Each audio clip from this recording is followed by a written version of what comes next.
If you want to make the news, you've got to skip the booze, cocaine. If you want Khabib, make Kiesa bleed, cocaine. Lost 3 fights, lost 3 fights, lost 3 fights, cocaine.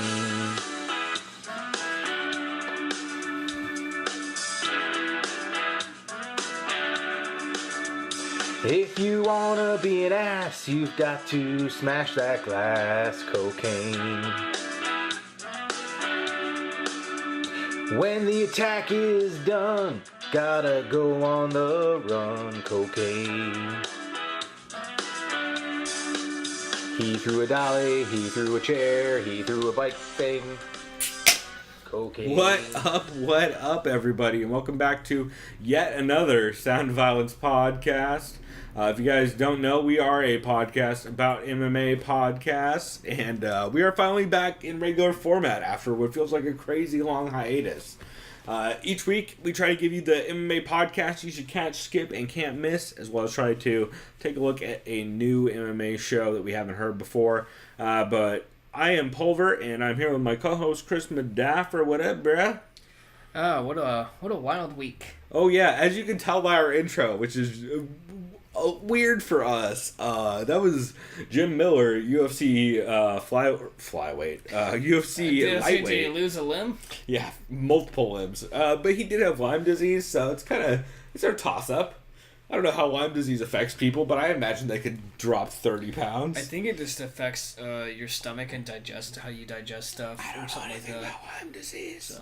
So. But yeah, so Jim Miller put out a post this week talking about all the Conor bullshit, which we are recording this on Friday night after everything has happened. Hopefully. Fucking Jesus, hopefully. If anything else happens at this point, I can't help you, bro. It's not, we couldn't have done any better with it, so...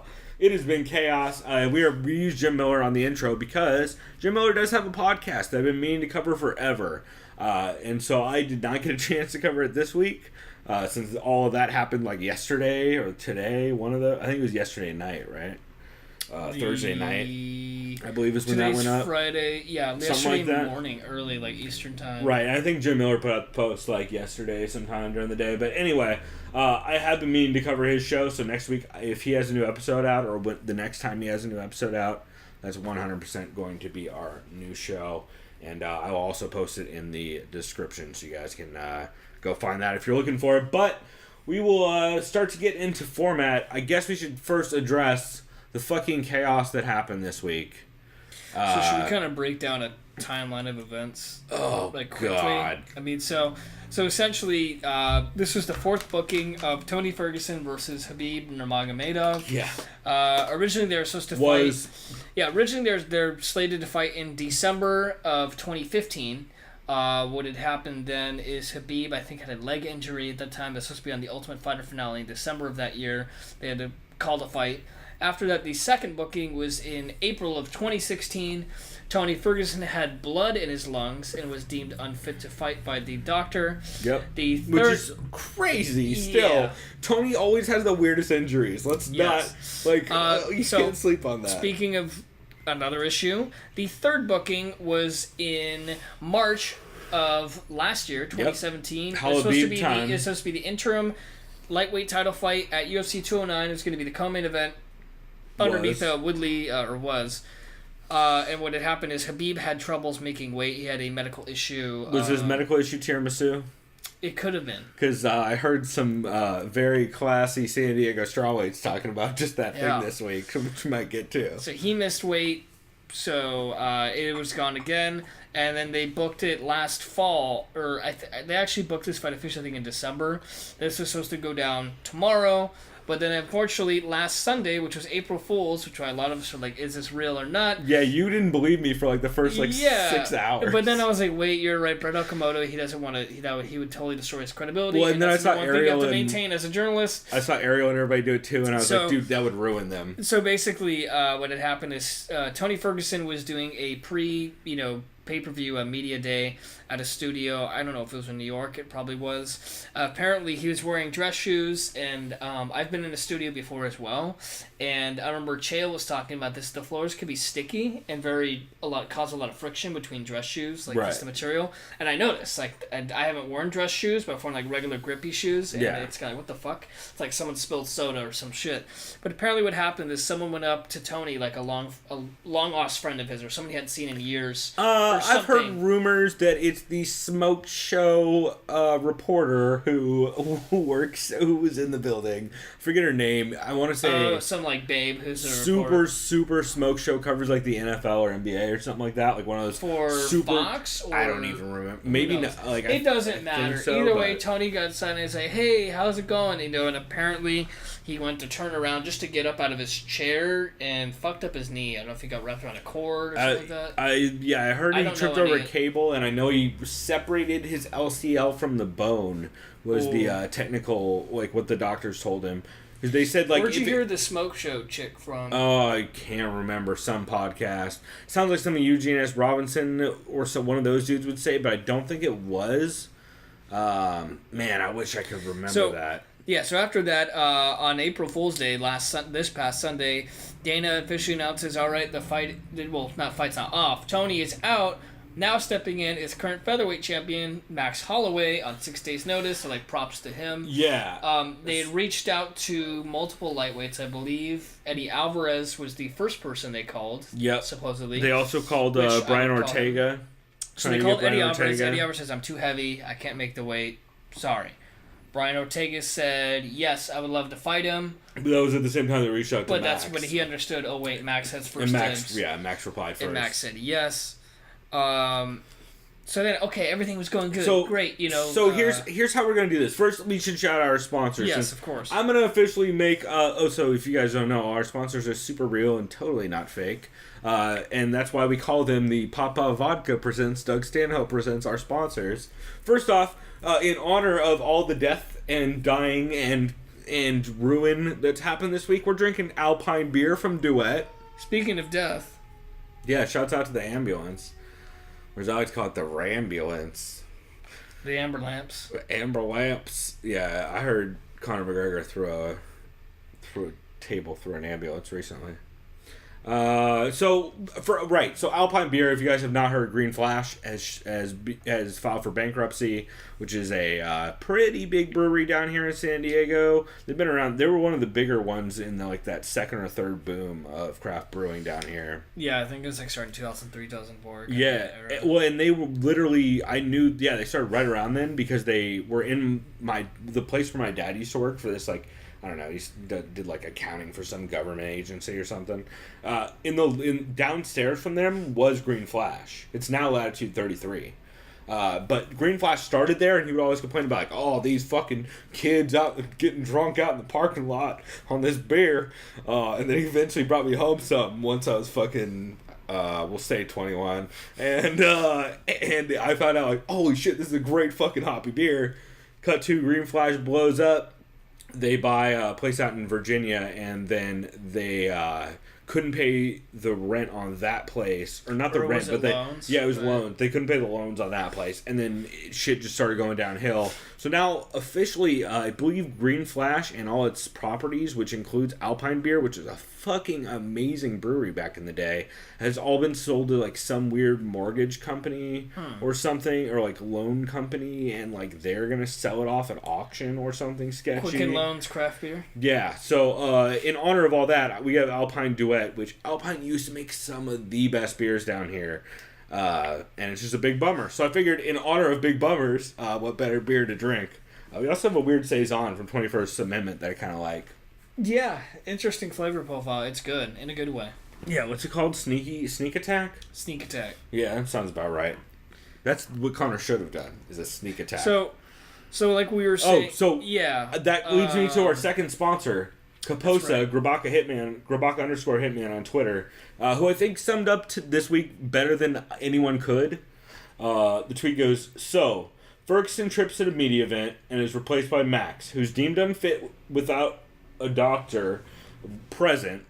Sorry, it's just the series of this event is ridiculous. So Max is deemed unfit without a doctor present by the New York State Athletic Commission, who is replaced by Pettis, whose opponent Chiesa was injured in a bus attack led by Conor McGregor, but Pettis is lowballed, then replaced with Felder, who isn't ranked, and replaced by Iaquinta.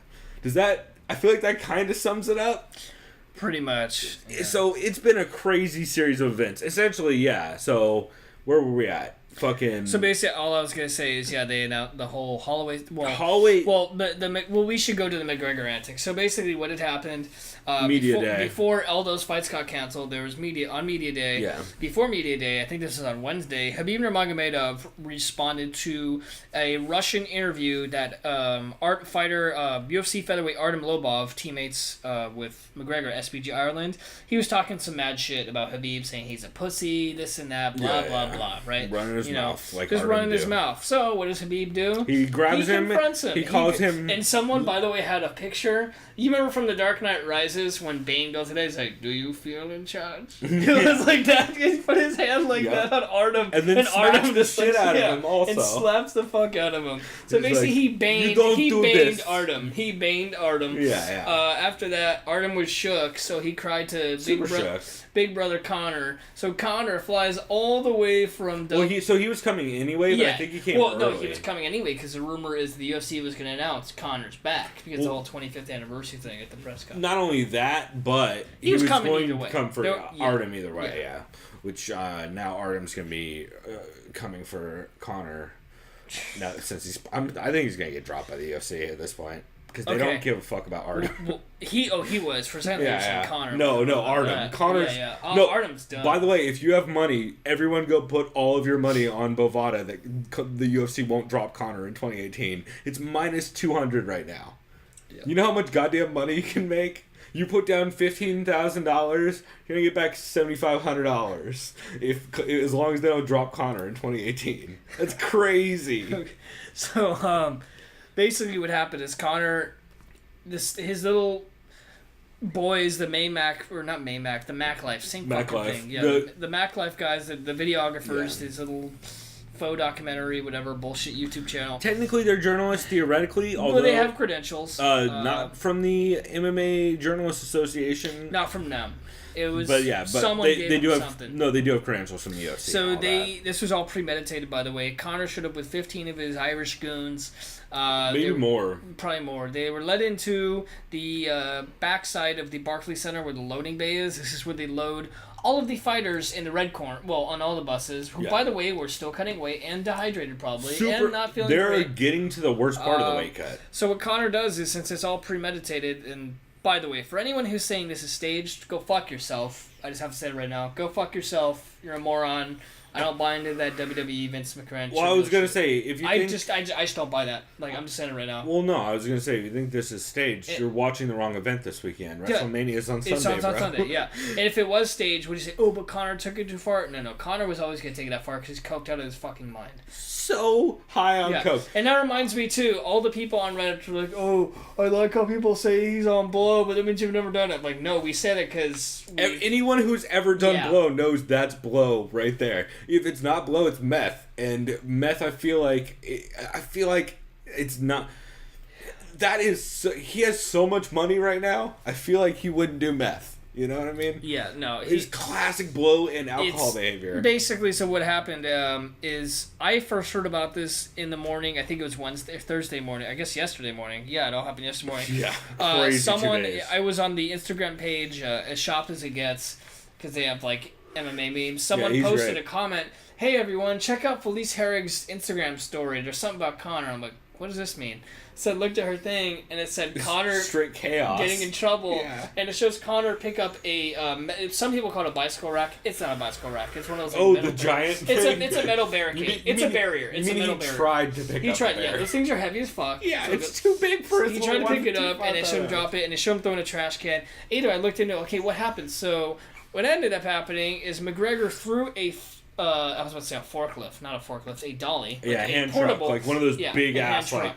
Those things are heavy as fuck too. I mean, he's a strong guy. Obviously, he can throw it. Yeah, like, well, farther that's than like a normal human, but that's like a straight up like amp dolly. Like that's for like moving big ass speakers. No, that's a heavy fucking thing. It's not like a little wimpy dolly. I'm actually impressed the fact that he's gonna lift and throw that shit. Dude, when you're on that much coke and that drunk, nothing will stop you. Yeah. I would throw that fucking You're thing. probably right. And I am either way, so he fat. launched it at the bus, and he knew Khabib was on there because there's video before they're saying, "Khabib, get the fuck out here!" And you could just looking up through the window and slamming on the window. So being a he big throws baby a dolly.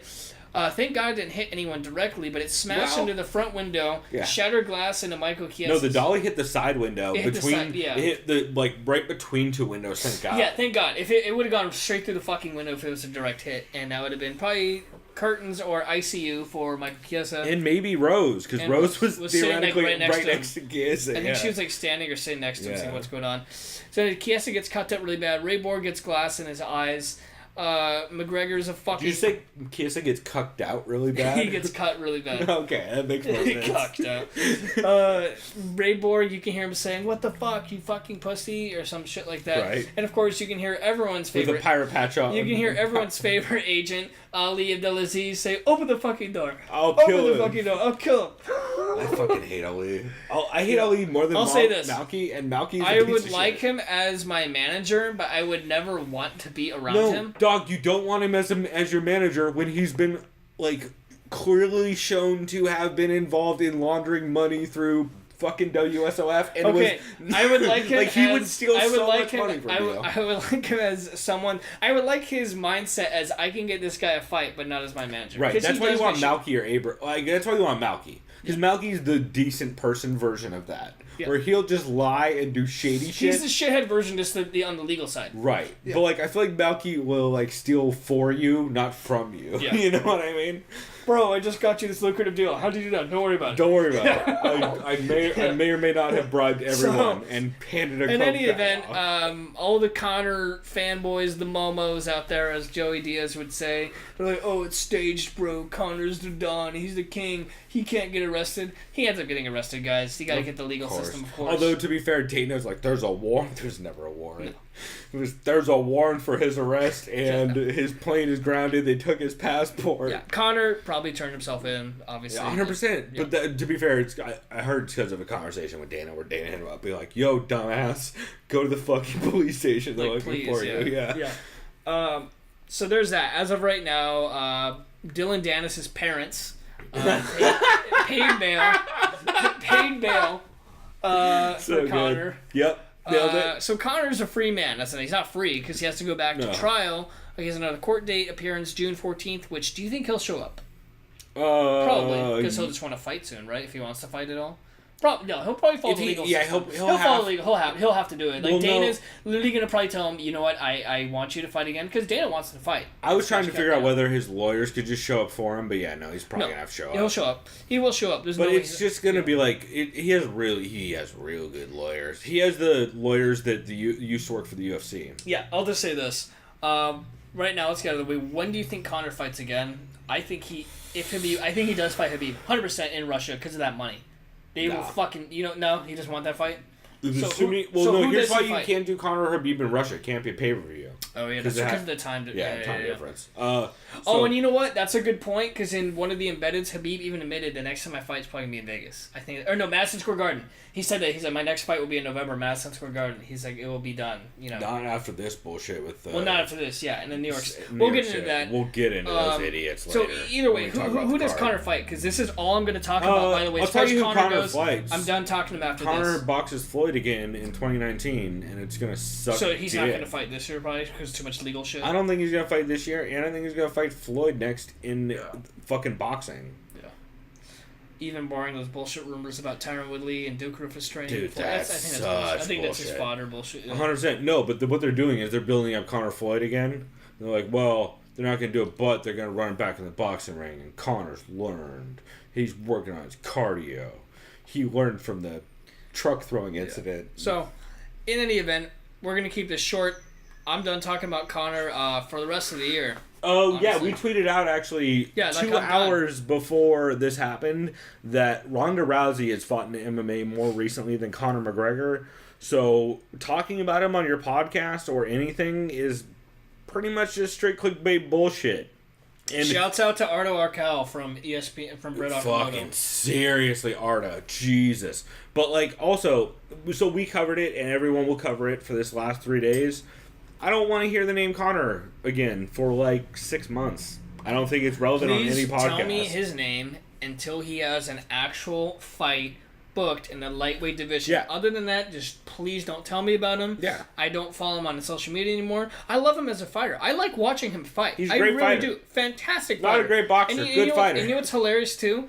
He's probably top 5, one of the most wasted potential in the UFC's history. He could have defended his belt against a couple of guys. He matches up well against a lot of them. He really does. It's up there. He's a fantastic striker, but oh well, we're not going to know. Yeah. So I'm done. Yeah. And I know you are too. So if you guys are looking for any Conor coverage going forward, don't expect it from us because we're not going to do that. Because I don't give a fuck about people who don't fight in MMA. And who are fighting boxing and are not good at it and don't actually fight real boxers. They fight fucking Floyd. And Floyd... Anyway, I don't want to talk about that anymore. So we will move on to our actual... oh my god, this is going to be an exhausting episode. So, we'll get into actual format. Like we said, we give you guys an MMA podcast we think you should catch, skip, and can't miss each week. And the reason why we do this show is because I honestly always wanted a show that would just tell me which podcasts were dope each week so I would know shit to check out. Because I will look forever and there's no one covering MMA podcasts. It's true, because a lot of the breaking... I mean, it's so meta. And I was going to say, a lot of the breaking news, if it's not from tweets or news updates... It's podcasts, 100%. It's podcasts, yeah, 100%. Or interviews. Or what fighters say. Yeah. So that's why we started the show in the first place. And so why don't we get into format, Chris? Why don't you tell us the show you think people should catch this? So here's a little quick discretion here. I don't have any skips or can't misses. Oh, don't worry. I got a fucking giant skip. Good amount of catches. One of your catches might be one of my skips, so we'll see how this goes. So my first catch was Unfiltered because they had Khabib in studio. I like that one a lot. I wanted to get to this, but there's been so much fucking content this week, I didn't get I'll be brief on this real quick. So this was recorded, I believe... Tuesday morning, like super early, and they cranked it out. What's crazy is that's Matt Serra, Iaquinta's coach, talking to Khabib about the fight against Maxwell. 6 days before the fight. So, and there's another thing we'll get to too. Speaking of when we preview this card, that was a little foreshadowing about the whole Iaquinta. I think someone mentioned something. I'm gonna have to find out. If I don't, maybe it's my brain. Is it the Matt Serra 12-year anniversary? I don't know what it is, but I thought I saw a video where it's like, I think it's Ray Longo talking about, maybe it's just smoke and mirrors. It's probably just smoke and mirrors. I think my brain's just kind of recycling a lot. To be fair, there's been so much shit. It was a media just fucking avalanche of events. So, anyways, I'll get into Twitter has been on fire all week long. So basically, they, of course, Ali Abdelaziz, and I saw behind the scenes. By the way, quick shout out to filmmaker Will Harris. Yeah, you pointed him out to me this week. He's an award-winning filmmaker. He has a channel on YouTube called Anatomy of a Fighter. He followed Khabib Nurmagomedov's team, or AKA in general, because a bunch of AKA fighters were there. Yeah, DC was there for the media stuff. And basically, Ali Abdelaziz loves the camera. So shocking. You hear a lot of him. Which, it's easy because it's whatever. He's very minimal. When he runs his mouth. Yeah. So basically they were talking about, Matt was saying, hey, so what's it like basically as far as someone like Khabib Nurmagomedov? When you're undefeated and you're 25-0, which is unheard of in MMA. That's nuts. Can there be past a certain point where if this person finally loses, they regress? Kind of like a Ronda Rousey. You're saying, how's this going to affect Joanna? You know what I mean? Everyone made that fucking lazy comparison this week. Too. Yeah. And I was thinking, I think it just depends on your mentality, who coaches you, the whole... Oh, yeah. How about the fact that Joanna works with Mike Brown and Ronda Rousey works with fucking Edmund? Yeah. How about that? Hey, you know who knows how to take a loss well? Motherfucking Mike Brown. Yeah. Yeah, Mike Brown beat Prime Uriah Faber twice. Yeah, twice. And then he's like, fuck losing, I'm already the best. So... Mike Brown is legit. People sleep on Mike Brown. People sleep on ATT in general. I think ATT is the best. I mean, yes, like the largest gym, but they have the best coaches. Dude, it's hard to argue. ATT is like I'll say this real quick. I think the best up-and-coming big gym is probably Alpha Male. They're probably up there by now. I know they have the lighter fighters, but they've been turning into a bigger gym. That, but also... maybe not anymore. I don't know. It feels like people are like... in and out of that gym a lot lately. But then again, you do have dudes like Darren Elkins coming out of there right now who are fucking Sage Northcutt monsters. improved his game a lot, at least with the grappling. Yeah, but then he left, didn't he? Or is he? He's still out. He's been there permanently. Yeah, he looked good for a little bit. He doesn't look great. He's still young, so like that's his thing. And he's Sage. Then you get like smaller gyms like an Alliance where you just got killers out of there based on like who they spar with, who they train with, their coaches. You know, like dude. And that's a Coach whole... Miguel Reyes. You know, shouts out to him. Well, that's the thing is like Alliance, especially for the lighter weight women's divisions, is a fucking. It's a Jessica goddamn. Pane, Angela Hill. You get like the regular weight so classes, many like monsters. Katsugano, you know, you got Beck Rawlings fights out of there. There's a bunch of young up and comers too, like the dude who just beat 50 Cal Holiday. Yeah. Holiday Airlines with that suplex. There's some monsters down there. The Bellator Darian Caldwell, Phil Davis, all those dudes. Yeah. Yeah. Anyways, we always we're biased as fuck. We're always hyping up Alliance. They'll come up so later. Khabib joins in studio. Matt real quick said, I was on an episode of Fuck That's Delicious with Action Bronson and it was hilarious. What? He says, in this episode, I teach Action Bronson some BJJ stuff. He said it's the greatest thing ever. And he says he said we bond over our favorite foods in New York. Of course, because they're both fat Italians. Well, I guess Bronson Action's isn't technically he's an Italian. Albanian Jew. Yeah. But like Albanian Jews eat the same thing as Italians. Chicken parm. Yeah. Chicken parm. Hey, how much mutz can we put on this shit is the question. It's all about chicken parm. Khabib, I liked what he said about this. He thinks Eddie Alvarez is all talk and bullshit. He said last month this guy talks about he's willing to step in as a substitute for a title fight. When Dana asked him last weekend, he said he was too heavy. And it was kind of true. He did tweet out, who was it? There was a certain fight that happened and Alvarez wanted to step in. I can't remember what the fuck it was. I can't either. It might have been months ago, but it's kind of... There's been so much... I get it, though. Realistically, 6 so days notice is kind of chaotic. Don't get me wrong. And Alvarez does pack on a lot of weight. Yeah, he's big for that weight class. He's a big guy. So there was that. Khabib also had some great quotes, which turned into a lot of new flair on RMA on Reddit. I bet. How does that work on Reddit for Flair outside of Fight Picks? Because I've only heard it's called Flair Bet Fridays. So basically, someone said... I remember someone said, I have Joanna. If she wins, your Flair has to be this. Right. And it says something like that. Someone said, okay, I'll take you on that. So but you can do it outside of bets, though, right? Yeah, it's not like it's not money bets. It's just Flair bets. No, but you can do Flair changes outside of bets, right? Except it's kind of weird. Yeah, I know. Because there's like some people who clearly they're big fans of the person who they're getting made fun yes, of. you can. Yeah, you can change your Flair. Like, I changed my Flair, and I'll get to this right now. I'll tell you how I did it. Perfect. So basically, Khabib says, Conor's the biggest hypocrite, and it's just nothing but a Burger King model. He is Burger King guy. That's how he said it. He's Burger King guy. Yeah. Nothing. Bring Burger King to me. And he's like, I don't like hypocrites like Conor, who's Burger King guy, who they run their mouth but never defend their belt. He's like, also biggest hypocrite is that Nate Marijuana guy. He's like, that guy is just bullshit guy. Nate Marijuana is so that's what I did. Almost as good as Pollyanna Marijuana. So what they did is they said, hey mods, can I get Marijuana guy? And then I commented, hey, can you guy get that mod too? And pretty please with TRT sprinkled on top. And then someone gave it to me. So now my Flair is Marijuana guy. That's solid. I still have I think officially for our show we still have I Bet on Evanger AMA, which is pretty solid against Cyborg. Oh, so yeah, basically Khabib's like, Diaz is all talk in one fight. I agree, he's a lot of talk, and the reason he doesn't want to fight is because he wants more money. So there's that. And he deserves it. They asked Khabib, what do you think of the young guys that are coming up, the young up-and-comers? And he says he loves it. He said, my favorite fighters right now to watch, when I'm not in training camp, or Dustin Poirier. He said, I love his style. Really? He says, I love Kevin Lee. So different. He said, I love Kevin Lee's grappling. That makes sense. And his style, Dude. what he did to Tony. Because he said, I'm not going to tell you my game plan, but if you watch that Lee versus Ferguson fight, I'm going to do that times 10. That's Tony, and it's going to be... He said it was going to be bad, because, it was at this point he's fighting Holland. But he said, I literally would have I would have basically ragdolled Tony, and it would have been really bad. Also, similar opponent, Kevin Lee, also fought... Who? Iaquinta. And almost RNC'd by the way, him. who does Iaquinta, real quick preview for our preview? He has wins over Kevin Lee and Jorge Masvidal. I know Jorge Masvidal really won that fight. I'm just saying right also now. Diego Sanchez. I know, yeah.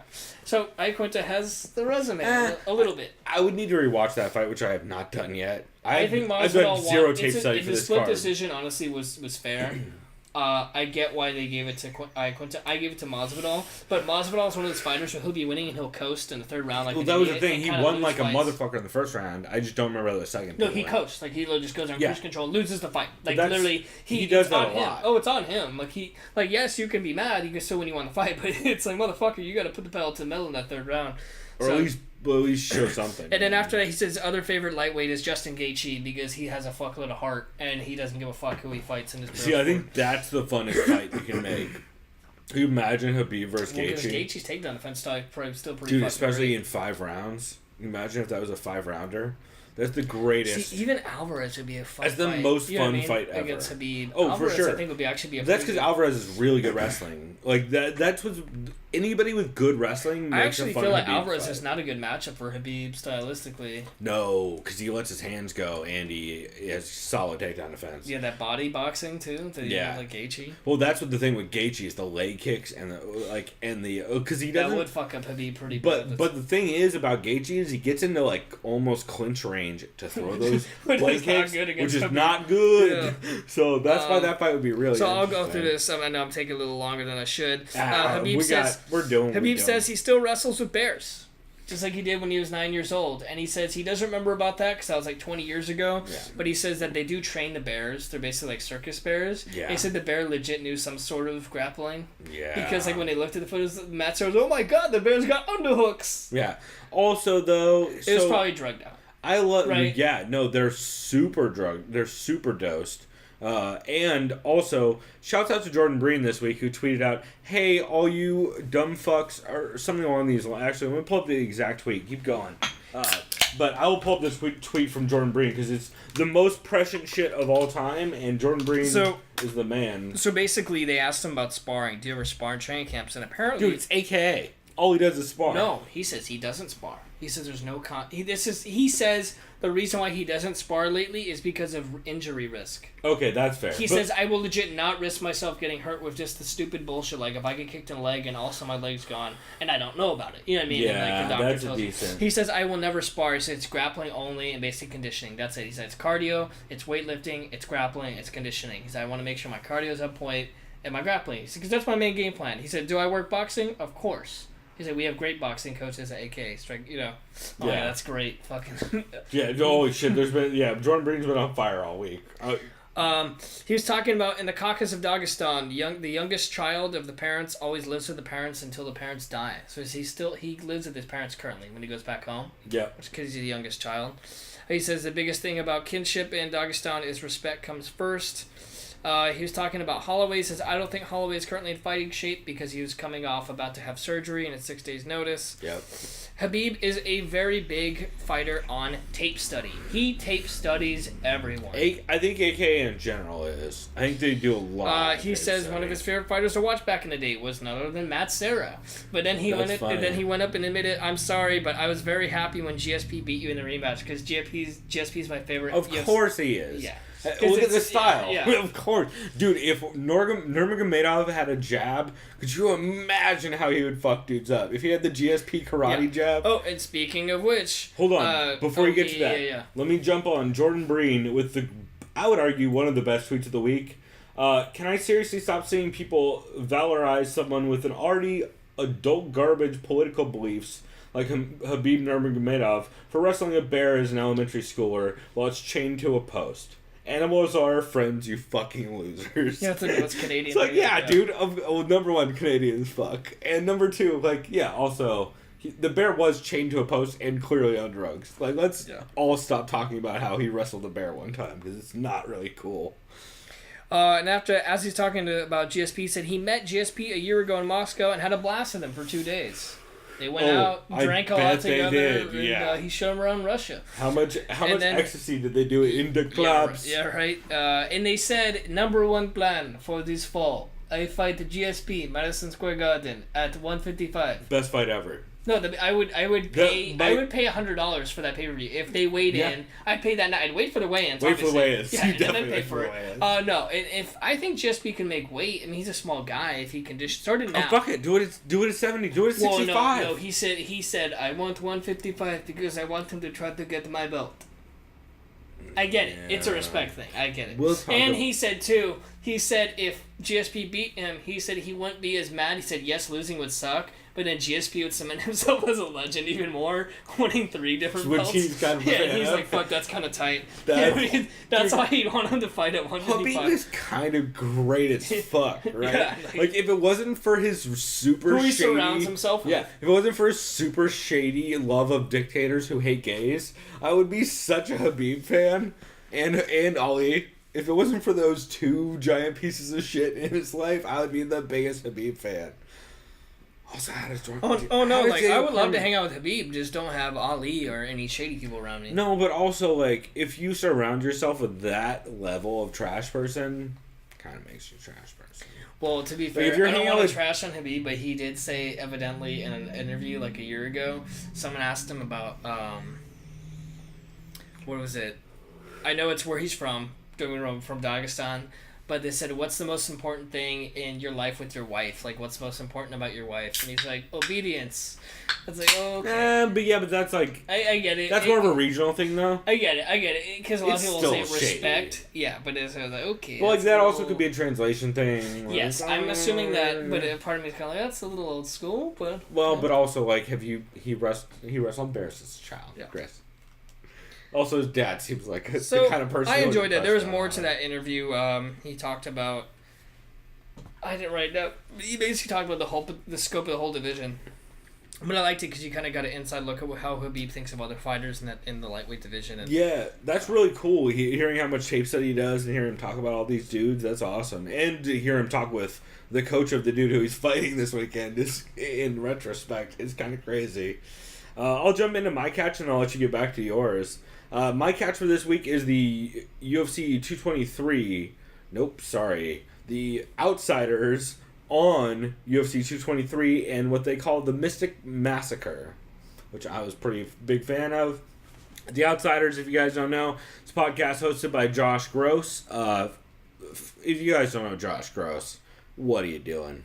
You listen to our show and you don't know about Josh Gross? He was one of the first journalists blackballed by Dana. Oh yeah, well, not true. The first, but he was the first one to. He's the one who broke the news on the Ultimate Fighter winner way outside of when it happened, and Dana fucking forever hates him for it. I believe he calls him Josh Save the Whales Gross a lot. It's still kind of shitty to him. Anyway, Josh Gross and Sherwood, who is the Jeff Sherwood, who's the founder of Sherdog, of course, are the hosts of that show. And they actually had a free week, so if anyone wants to go and listen to it, you can just look up their Patreon. Their Patreon. We'll have a link in the description. If you click that, you can listen to it for free. I believe their subscription level is like $3 a month for 4 shows a month. So it's like you're literally paying like what 80 cents a show maybe. Yeah. Like, totally worth it. And I think they actually did 2 shows this week. But they recorded this Thursday night right after the crazy incident with Conor McGregor at the media day. And Josh Gross is on fire. I tweeted this out during the week. If you guys are not following our Twitter, it's TSOV Pod. I highly recommend it. We were very on top of shit this week because there was so much shit going on Twitter that I had open on the side at work. I hope no one I'm employed by is listening to this.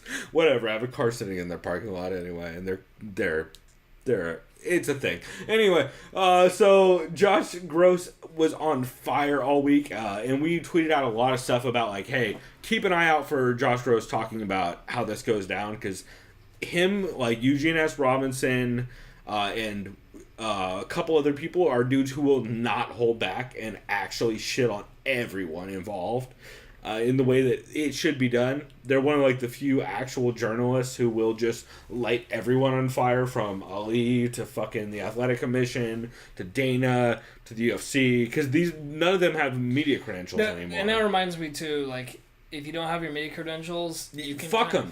Well, you can kind of use the great aspect of freedom of speech, the good old First Amendment. Well, here's the thing. Plus, if you have, don't have media credentials, you can still use freedom of speech. Yeah, that's what I'm saying. But no one does it because they're all pussies. It comes with the ethics thing because they don't have credentials, so they don't have to... There's no risk of, slander. That's why. That's what it is. That's why he spec Luke Thomas a decent amount because he still does that shit. He'll shit on everyone if he needs to, even though he's credentialed through MMA fighting because of Ariel. He'll shit on everyone. I'll say this: I love credible journalists and sources like such. You as have Thomas and the guys, to be fair. But then you kind of look at certain media. Oh, it doesn't help your career. You look at certain media. What do you call them? Outlets. Personalities, there you right? Go. Such as a Skip Bayless or a Colin Coward, right? That's not media. But you That's know, a fucking figurehead. You know what I mean, right? Yeah. It's like they'll talk all this shit, but he gets some ratings because they're protected by the First Amendment rights, and that's great. They can say whatever the fuck they want. Well, right, but did they believe half their own bullshit? Probably but just half. Why did they get any kind of credentials when fucking Bloody Elbow and people like Josh Gross and Loretta Hunt are blackballed? Because Dana hates because people. of the pedestal of that media. Dana hates Fox. people. Fox has money, so Fox will promote you. Yeah.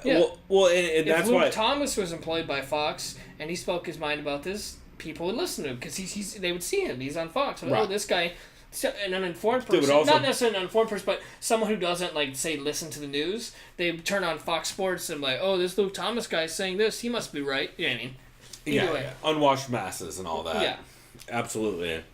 If you guys don't know, Chris is currently in school to be a journalist. So. I'm about to graduate. Yeah, actually. Finally. He knows his shit. I try. Or more than I do, anyway. As a fucking tech dude who just knows how to fucking run Audacity real well and can edit some shit.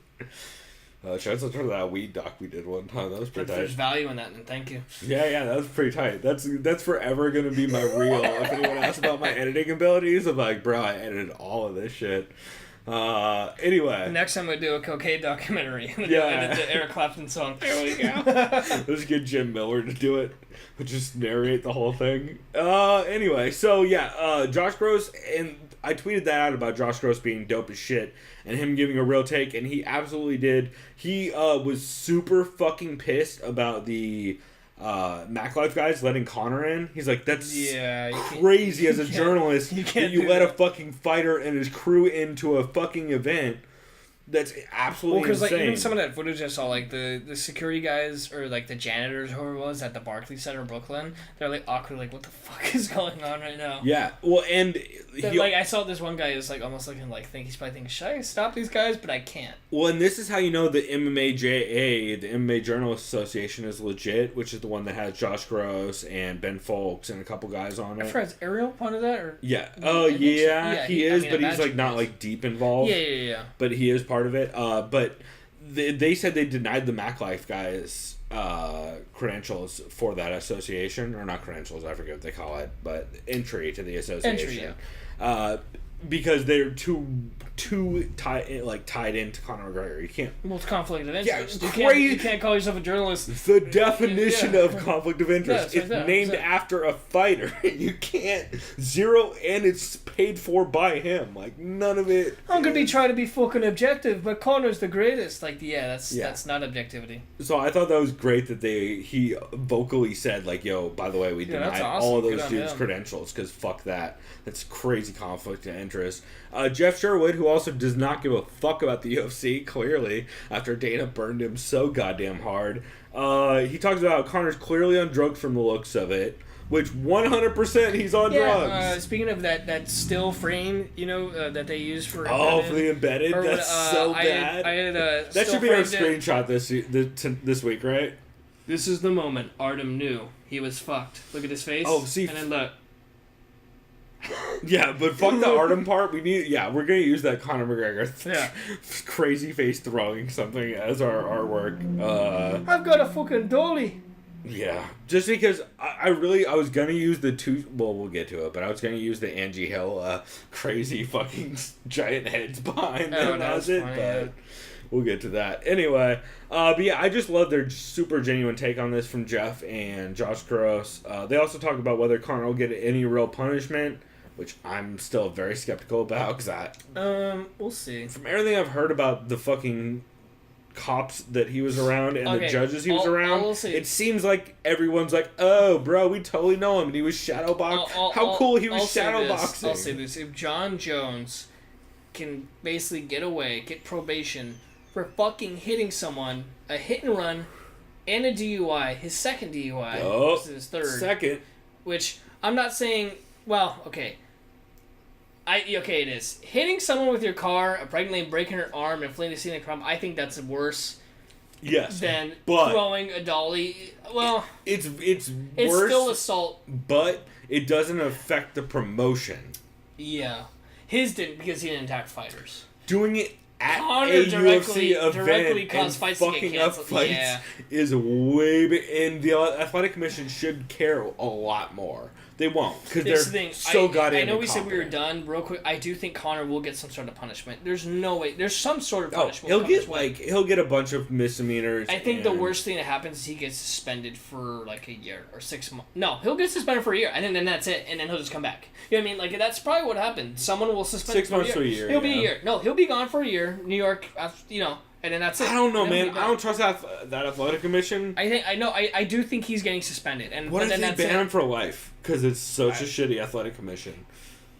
Well, part of me think that's great. I do too. Honestly. He deserves it. He's an idiot. He really does. You can't ruin that many fighters' lives like that. What do you see? McGregor fighting in Pride. He's fighting grandmas and fucking heavyweights. Don't make me finish right here on this couch. Fucking doing rails of cocaine. Oh my god. You do fucking nothing, granny. Oh my god, you're right. We need Conor versus fucking Charles Felony Bennett in Pride. Conor, I'm the real felony around here, right. Not you. No, winner fights fucking Vanderlei. Let's just make this happen. Yeah, 100%. Oh my god, that's the most trash thing I've probably ever said. And then they also talk about how much money Conor cost the fighters and the promotion, which is a crazy ton. It's just a really good episode, and they talk very genuinely about all this shit. I respect Josh Gross a lot, especially just for how he's constantly willing to put his neck out there and shit on everyone. Himself and his co-hosts and his producers included. Poor TJ DeSantis, or TD DeSantis, as technical difficulties DeSantis, as Josh Gross likes to call him. So it's a great episode. It's a great show. It's free. I highly, highly recommend people check it out. But why don't you jump back into another one of your catches? So another one was Heavy Hands. Yes, really good. Yeah, I like how they talked about in the beginning. Tony Ferguson is probably into ritual magic and puts hexes on Khabib in previous bookings, which is why they've never fought. They talked about his crazy black magic abilities, and Conor's been tweeting jokes about that all week too. He's like, you guys, we really need to stop questioning Khabib's ability to curse things because this is very real. They talk about Mac's ankle being mostly healed now, but it's hard to imagine a scenario where he can cut weight in a healthy manner. Well, according to the New York State Athletic Commission, he couldn't, even though they didn't have a doctor, so there's that shit show. Right, according to whatever fucking Momo gets paid $30,000 a year and used to be a lawyer, they're like, he doesn't look good. Oh, he looks bad. Okay, it's over. Yeah. That's, by the way, that's how athletic commissions work, is they're all ex-lawyers or current lawyers who are just getting paid by the state to like, hang out and not be a shithead. And they're all shitheads. Conor and Pat talked about Max hasn't fought someone like Khabib, but Khabib hasn't fought a striker such as Max. Mostly true, but they're talking about Max on the level of his hip movement and his level changes, as far as how he can kind of arrange himself and kind of switch stances. Yeah, Luke Thomas had some really interesting points on that too. Well, I'll say this: they were way less high on. Like Barboza's probably the most dangerous striker he'll fight as far as just from striking, as far as technicality. Bad at mixing it up though. Yeah, but not at mixing up. I'm saying as far as technicality, just pure ability. Well, yeah, Barboza's one of the best overall, like, shot-for-shot strikers in the sport. He's just not good at, like... Barboza, I feel like, would kill if they had a kickboxing league. They said Max striking display and level changes were world-class against Aldo both times, especially in the second fight. Dude, that second... And the opposite direction. Because they said he has a good shot based on his volume, and that the path to victory has to evolve, bothering Khabib when he goes for level changes. Yep. So if Max had a full camp, who would you still favor? I'd probably still favor Khabib just based on I think he would probably get him to the ground. I like Max in a full camp. But I do like Max though too as far as his volume and pressure early. I know Max likes to start slow, but I think he could. It's a weird fight. I was honestly I was maybe still going to go Max over Khabib. Just because... Oh, I had a gut instinct. I was thinking he would too, because he has nothing to lose in that fight. And the only thing was the weight cut that scared me, because that was going to kill his gas tank.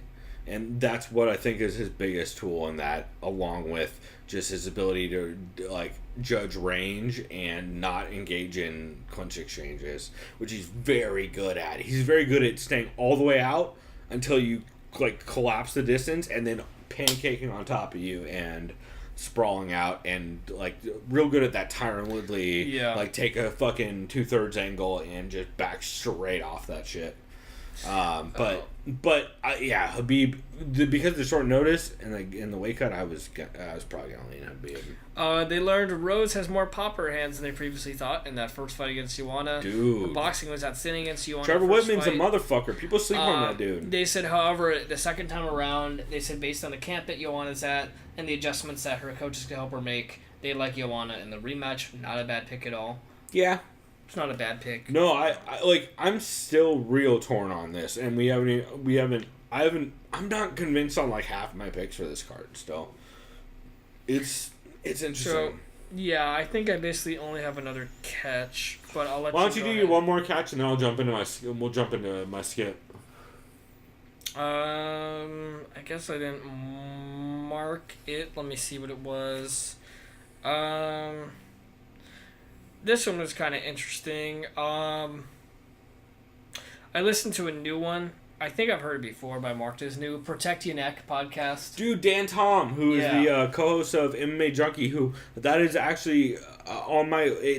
It's always constantly next on my list, except for a new show drops, and I'm like, well, we got to cover episode 1 of this. Because I liked how he opened it up. I love Dan Tom. He basically used an analogy, a poker analogy from the movie Rounders, and how perfect, and how John Malkovich's Russian character. Do not splash the pot. He said basically, like, he knows Tony said in an interview, I don't like playing card games because Tony doesn't like. Basically, if Tony were to plan against a game of Texas Hold'em, he basically would have had. And I rarely play Texas Hold'em. I know how to play. He basically would have it where the river would flop, and that's like Khabib's game plan. The river will not flop. It wouldn't flop, but basically Tony would plan to an extent where there's not a lot of bluffing, but it's to the effect where it's bluffing where he would want Khabib to take him down on his back, and then like that's where like he flips his next hand, and then he just checks. The flop and then the turn. There's a stalemate for 2 or 3 rounds. They're both going at it. Habib's getting some good ground and pound. He's winning some rounds. That's a really good analogy. Either way, I think he had Khabib. Like, as far as if you were to just say, fuck it, who are you going to choose? Yeah. But it'd be in a 5-round decision war. He thinks it'd be pretty back and forth. I think so, too. I think he said he'd probably, like, 48-47, it'd be like, or even almost split. Like, it'd be one of those, like, wild title fights where it's like, well... Habib had control, but Tony had damage off his back. I totally buy that. But then, and it's the elbows, off the back. What do you give it to? Do you give it to control, ground and pound, or you give it to the guy? That kind of got how much the cuts play in, all that. Dude, everybody should absolutely go check out Dan Tom, especially on both that podcast and on MMAJunkie. He's made that show incredibly better. Another thing he said is he likes to beat... Magomed Sharipov. Everybody fucks that up. I don't know why. It's because when they read it, it's hard to read. Because the way... Rogan always says Shapirov. Yeah. He's got a little Joey Diaz, Tom Cockstock. Yeah. Magomed Sharipov. He likes the versatile striking out of his camp at Ricardo Almeida and Mark Henry's camp in Jersey. Mostly because of his clinch game. Ashley Evans Smith, he thinks, should win. He talked about the fight that's no longer happening between Artem Lobov and Alex Caceres. He says Artem Lobov gets no respect and actually has a lot of power in his hands, which is true. That's true, but that's all he has. But he says Caceres should be able to just take him down. Look at the feet or of the head fight. Kicks. He says he likes Joe Lozon, but this fight is weird. He says Chris Grutzmacher, I don't know how to say it. Grutzmacher. Said Grutzmacher. His nickname's Grits. Oh, Grits. So he said Chris Grutzmacher needs to be like Omar from The Wire, take his shot and not miss. Just go all out and just kind of stick to just grappling early and just get shots from the clinch. I think the problem is I have every Joe Lozon fight. I have a real struggle picking against Joe Lozon, but every fight recently, there's no reason not to pick against Joe Lozon, and it's a real like internal struggle for me. It is, yeah. But I did put money on Grits on that fight, so I will. Plus 150. Grits is plus 150 against Lozon. These guys are still fighting. Yeah. There you go. Okay. Oh boy. So he briefly talked about Chiesa and Pettis. He likes Chiesa reluctantly. I don't even think he really chose anyone. He says either way, one of those guys was going to get finished. Yeah. And I agree. Yeah, 100%. It's be a submission probably. Because they're both great. You said the Pettis fight, right? Yeah. Dude, I really bummed that fight's not happening. That fight, yeah. Because I heard a couple. I'm trying to remember what show it was that broke this down. I want to say it was two of them. It was MMA Vivisection and it was the Roundtable from Sherdog. They both broke this down, and the Sherdog Roundtable, specifically Breen and David Bixenspan, pointed out something that I never thought about, which is 100% how this fight would have gone. It's a Southpaw versus Orthodox matchup. All Anthony Pettis was going to do that entire fight is smash body kicks. Yeah. Which is the power side in that matchup. And the coach for Sick Jitsu has repeatedly said leg kicks and body shots don't matter in MMA. So, like, that's it's just the worst matchup, theoretically, but unfortunately not happening, because fucking Conor McGregor is a piece of shit. Yeah, and then lastly, they both like Felice Herrig in a big upset against Karolina Kowalkiewicz, and they both like Rose Namajunas in her rematch against Ioana. Yeah. And his guest was, I forgot his name, Jordan something. Peterson? Like something I'm kidding, Berg. that's a Rogan guest. Something Berg. Jordan something Berg. I'll look it up. I can't remember. Actually, you can look it up. Since I will get into my skip. That's the end of that one. But yeah, I've been wanting to check out Protect Your Neck, and that show's really good. So while you look that up real quick with what his guest was, my skip for this week. Holy fucking shit. How are you the most famous journalist in MMA and the worst podcast host of all time? You know what I'm talking about, right? Yeah. Go ahead and say it. Probably Fortnite. You're goddamn right. It's the MMA Fortnight. Not the game, guys. For all those who just got a 3/4 shove for hearing Fortnite, we're not talking about that. No, Fortnite with an N-I-G-H-T, not an N-I-T-E. MMA Fortnight, a.k.a. MMA Hour, episode 428. Fuck, man. I have a lot to say on this shit, but I don't want to talk about it. I don't understand any guests on there. How was Khabib on there? Was he good? So that's the problem. He had amazing guests this week. He's so just shit questions. Fucking bad. No, he's so fucking bad as a host of a podcast. It's a real fucking problem. Did he instigate a lot of stuff again? No, worse. And you'll know what I mean when I get to it. Let me get there, and then we'll talk about how I almost went to the bathroom so I don't have to hear it. We'll talk about how goddamn bad he is. Oh, by the way, Jordan Figelman was his guest on Protect Your Neck. Perfect. Yep. So yeah, Ariel opened with a lot of hyperbole, talking shit about like, Khabib's the most dominant force in MMA. A lot of crazy shit like that. He gets real squeaky talking about Holloway, which is weird, but he gets real like into it, but also squeaky. And of course, it's like 3 minutes into the show, he starts talking about Holloway versus Conor. What happens if Holloway wins? And then he has both of Conor's belts, the featherweight and the lightweight belt. And then can you imagine that narrative, guys? Can you just imagine that narrative? It's the worst. That was most of the show, I'm not going to lie. Oh, my. Brian Butler, Holloway's manager, calls in talking about Max taking the fight. Ariel also talks to Wonderboy, who is taking the call during a kid's birthday. Wait, talk about Darren Till. Wonderboy called in during a kid's birthday, and he tries to be like, "Hey Ariel, yeah, so we're like at a birthday party." So he's like, all right, like let me give you 3 more questions. Whatever. Gary Tonin stops in. I fucking love Gary Tonin. He talks about his win in ONE FC, where he got the TKO win. Talks about the injury he sustained during that and all that. It's a really good Gary Tonin interview.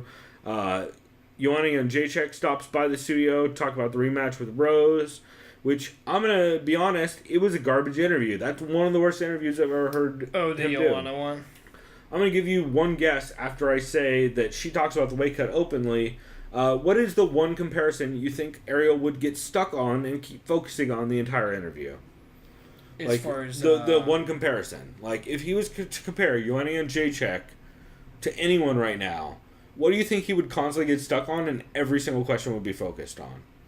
I'm going to give you a hint. It's clearly fucking Ronda Rousey. I was going to say probably Ronda. Yeah, 100%. Because he cannot... Like, it's the laziest bullshit question.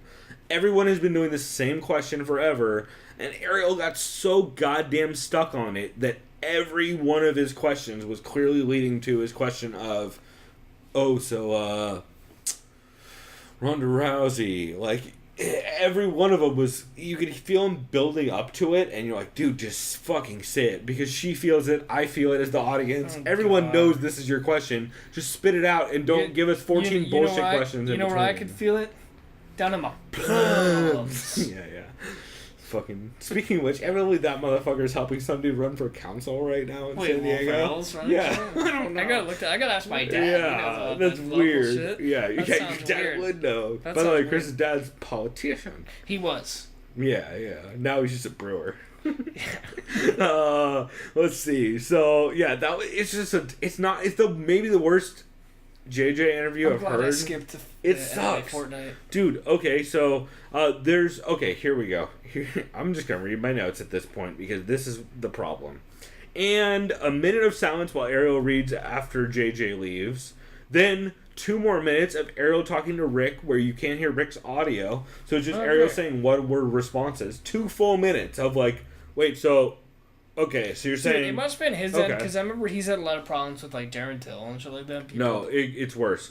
Alright, so Ariel randomly starts talking about the Conor versus Max rematch again to fill time. And then he talks about his daughter shitting on a road trip. And I swear to God, if I have to hear Ariel's if I hear Ariel talk about his daughter shitting again, I'm unsubscribing from the podcast. I can't do it. You know how many times he said, like, I could bathe in it? Wait, what? He's like, I changing diapers? That doesn't bother me. I could bathe in it. He said that? He said that on multiple shows. Oh, God. This time, he's like, I was trying to follow the news of, is Max Holloway out or not? It's April 1st. Is this real? And I'm in the car, and then, like, luckily, my daughter has to take a shit, and we have to change her diaper. So we pulled over. Second time that day, she took a shit. But I'm not mad about it because I'm glad she's regular. That was a real fucking part of that interview. Like, not interview, of his segment. This is how he fills time. He talks about his daughter shitting. So I'm having a real trouble with that. Let's see. More notes. Ariel just reads odds out loud with no comment about the fights. He just literally pulls up the list of the fights and starts reading the odds out. He's like, Iaquinta versus Felder. Iaquinta is... da-da-da, Felder is da-da-da. Let's see, what's the next fight? He just starts reading odds out of nowhere. Another 30 seconds of silence. I have in all caps for fuck's sake. Ariel, let's see. Yeah, he just keeps having long pauses because he figures out, Khabib is going to be late. So I have to fill time, and rather than fill time, he keeps listening to his fucking producers, who keep jabbering in his fucking ear so he can't actually fill time. It's the worst. It's like 30 minutes of, like, maybe 10 to 15 minutes of the 30 minutes is either dead silence or Ariel talking to a producer you can't hear in one-word answers. That just sounds infuriating, even you just paraphrase so everything. Bad, dude. I was so upset. We have a couple tweets in all caps on our Twitter because of this. Because I was like, what the fuck, bro? Take a break or fill time. Don't do whatever the fuck you did today. This is infuriating. Yeah. And then eventually Khabib shows up. He asks the phrase, where's this Burger King? Bring this Burger King here. He's calling for a GSP fight if he wins. And then, second part of why this is a skip, Ariel has the fucking director for the Andre the Giant documentary in studio. Why? Which, because the wrestle. Yeah. Okay, already okay. You would think would be like, okay, that's dumb and not related to a show called the MMA Hour, but whatever. Except for the fact that fucking Charles Mask Lewis's documentary, made by Bobby Razak, one of the premier MMA documentarians in the sport, fucking had a movie come out on that day. But he still had the dude who he used to work with at ESPN doing an Andre the Giant documentary on instead of Bobby Razak. So fucking insulting. I have a lot of things in caps about how... I forgot Ariel was at ESPN. Yeah.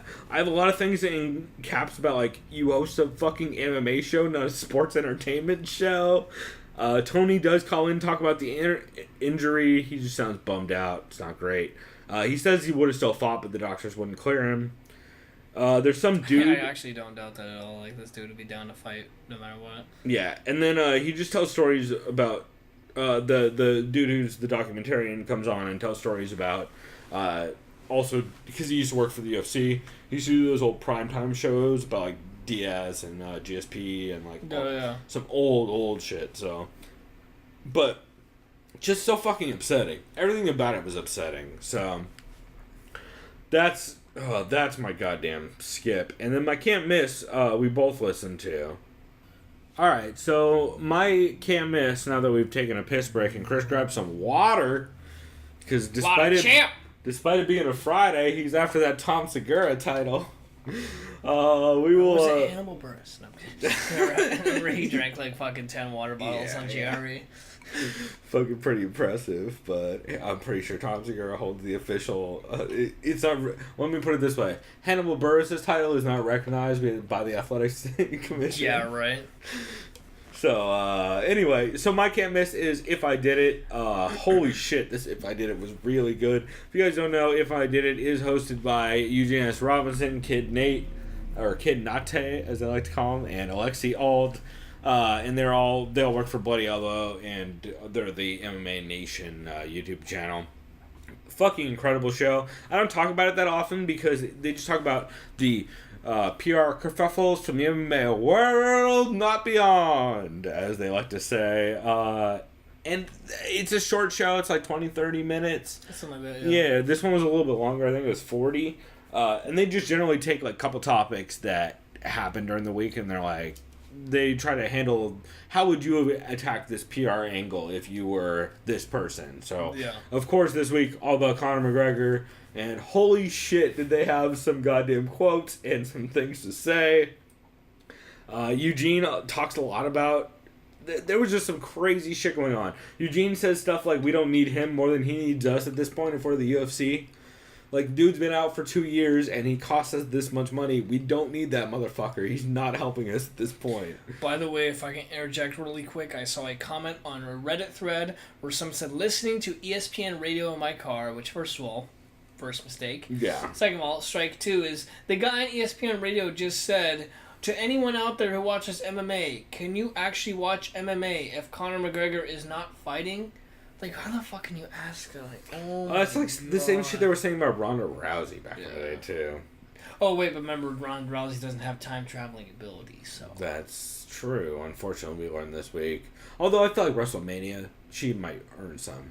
Isn't she going to show up there, probably? Oh, dog. It's her first event, WrestleMania. Of course. She's in a match against Stephanie McMahon. I fucking hate wrestling, by the way. She's in a match. To be fair, I love the Laps Fan podcast, which is about wrestling. I fucking hate wrestling. I never watched wrestling as a kid. I never liked it. Remember I told you I went to one event at the Sports Arena SmackDown, and after that I was like, wrestling sucks. Well, you went to the wrong one because you should have gone to Raw, probably. I went to the one with Rey Mysterio where we fought JBL. Oh, okay. Actually, that's pretty good if you're in San Diego. And the reason why I hated it is because like they fucking had it for the promo where JBL wins on the taped Dribbles and Bits. Yeah, remember they have it where he wins in the taped event, so you see... I don't remember because I don't watch it. I don't watch you see Rey Mysterio lose, right, if you're watching on TV, but then, of course, they have the secret ending for the fans when they're not taping where Rey Mysterio wins, and they're like, yeah, wrestling sucks. Yeah, it checks out. 100% checks out. Oh, yeah, I don't... I don't care about wrestling, despite the fact that I did subscribe to the WWE Network this week, and I have watched 2 Rise and Fall documentaries, and I am going to watch probably 7 hours of WrestleMania on Friday, because I'm a fucking idiot. But, I mean, on Friday, on Sunday. Yeah, I'm an idiot. Fucking hypocrite. No, I don't even like it. I don't know why I do it. You know why I do it? Because I want to know what the Laps Fan is talking about on their podcast. No, the Laps Fan podcast is just that good, dog. I'm not going to lie. If you guys are not subscribed to the Laps Fan podcast. I hope you're very, very under the influence when you watch WrestleMania. Oh, bro. That's the... I don't know Bold of any other way. Yeah. I'm generally almost blacked out by that point. I'm like, fucking, yeah, hillbilly. Definitely. With your weird... Brock. I love how they show your weird cockroach hologram on the mat before you fight this one time. There's a WrestleMania reference for you. I know who Bray Wyatt is. Is that his name? Dude, I don't. The only wrestlers I know is Brock, some asshole named Roman something Reigns. Bro, I know 3 wrestlers. There's that Yes Man, whatever he does. What's his name? The guy goes yes, yes, yes. Bryan, what's his name? Daniel Bryan. Yeah. He's a yes man. Daniel Bryan. That's it. And then Rey Mysterio's still alive, evidently. Yeah, Rey Mysterio's still alive because he's on Brendan Shaw's podcast recently. Yeah. The only 3 wrestlers I know: Ronda Rousey, Shayna Baszler. Oh, she's in the WWE and Dusty too. Rhodes. That's baby. right. Shayna Baszler's in the WWE, huh? She's in NXT, I believe. I don't know any fucking thing. You guys, I'm repeating things that I don't understand. I've never watched an NXT event. I understand it's a feeder league. This has really gone off the rails. Why are we talking about this? Okay, we got way off topic. If I Did It was really good this week. Kareem, I believe Nate said that Kareem was showing him texts and Instagrams in Russian about about like a bunch of Russians meeting at the Brooklyn Bridge to find and fuck up Conor. Like there was like multiple text threads from Chechen I don't care soldiers about like ethnicities, bloodlines, gangs, right? Like, oh, I'm Irish. Oh, I'm Italian. I think the moral is you just don't fuck with Russians. Don't fuck with Russians, especially Chechens. Like, dude, they kill their own. That's how. There's no loyalty. No, there's no they'll nothing. Kill their own. No, they have. Yeah, I heard someone talk this week about. Yeah, if you haven't really, do you know the smell of blood? Like, dude, Khabib was probably like, alright then, should we kill him? Yeah. I'm sure Khabib was like, hey, listen, if he die, he die. Yeah. But, oh boy. So, yeah, they talk a lot about all the chaos that went down. Alexi Ald is a lawyer who went to, I want to say he went to Yale, I'm pretty sure. I know Eugene S. Robinson went to Harvard, and I know Nate is married to a district attorney. So this is literally the. What were you about to say? Nate's.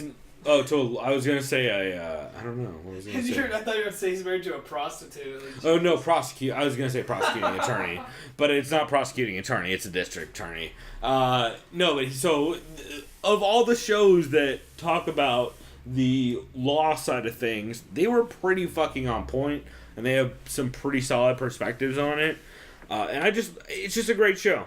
A lot of hilarious jokes about. I thought it was funny how Eugene kept saying, "I just said that," like Nate. Yeah, because Nate wasn't listening. Yeah, he was like zoned out, like just going like this. Well, and then Nate said, "Oh no, it's in my contract that I can't technically agree with Eugene. I can just restate what he said and say that's my opinion," which I thought was funny. And they also talked about how they said, they're like, is Conor gonna fucking pay Artem for that fight? Because Artem's not gonna get paid by the UFC, and I don't see Conor writing a check to Artem for the fight he fucked up for him.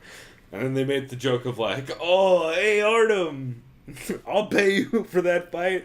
Come to this line. That's $10,000 right there, bro. It's real good. I don't know why I made Artem Mexican or Conor Mexican.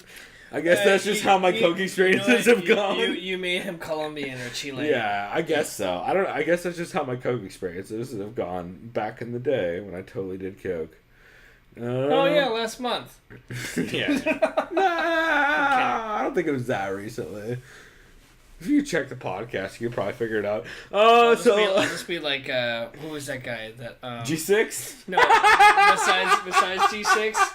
who may or may not run coke through airplanes. How dare you? That's not fair. He doesn't kidding. do that. I know he doesn't. I'm totally kidding. In actual honesty, who was the guy? That. Brian Williams, former NBC guy. Oh, right. Remember, I was there. That guy. Right. Ooh boy.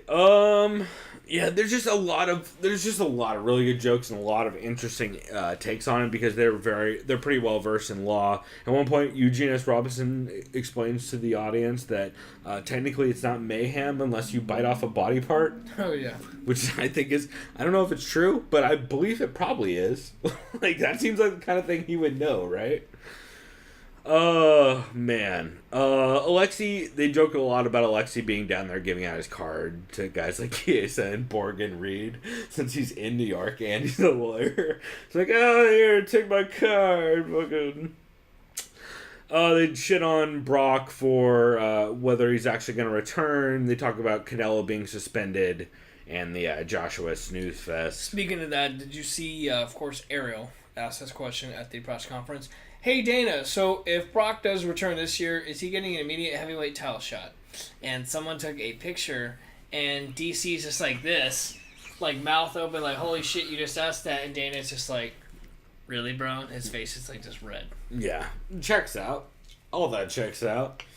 But yeah, just a really good show in general. I was really, really high on their take on all this stuff.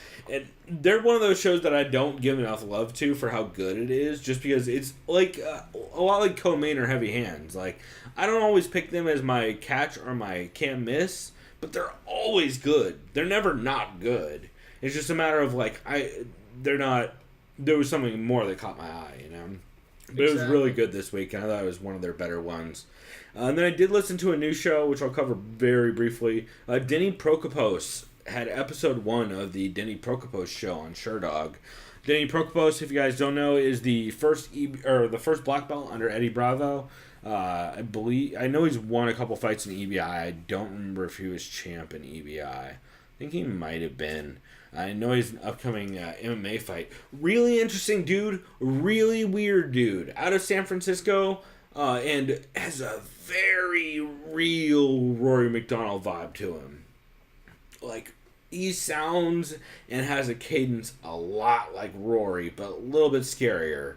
Kind of stoic but confident, but kind of mysterious? No, like serial killer. Yeah. But, like, also, like, if Rory was less quiet about being a serial killer. Oh, I know what you mean. Quiet, but kind of like just a literal, like, I'm going to take this dude's fucking soul. And there's like a weird, like, pattern to their speech. I can't explain it unless you listen to it. If you listen to it, you'll know exactly what I mean. Link in the description, as always. But it's weird. I like Denny a lot, too. He's a fucking fantastic grappler. And I like this show. It was just, he has a weird cadence that it takes a little bit to adjust to. And it took me a while to figure out who it is, but it's 100% Rory. It's that same cadence Rory has that makes people uncomfortable. Like, where it's, like, slow and methodical, but also weird kind of and pauses thought to really out. Think about what he's saying. But it's, like, also, like, intentionally weird. Like, extra weird. And real quick, I hate to interrupt you. Was this caused due to the mayhem? Like, you're thinking of just ending it tonight? Oh, the 99 watermelons? Like, Jesus Christ. Well, yeah, I was trying... I lost a bet to Karen. Fuck this car. No, I was hanging out with girlfriend Karen, and we were watching commentaries on... the Giant Bomb commentaries, as a matter of fact, on the Fast and the Furious movies. And I watched a good part of Fast 6, and I was like, I might have to make some kind of... with Ronda. Yeah, with Ronda. For the fucking 2 seconds where she pretends to act in that movie. Fucking, how shiny are The Rock's arms in those movies, y'all? It's a real thing. Anyway. Break a cast. I'm done. I don't want to talk about any of that anymore.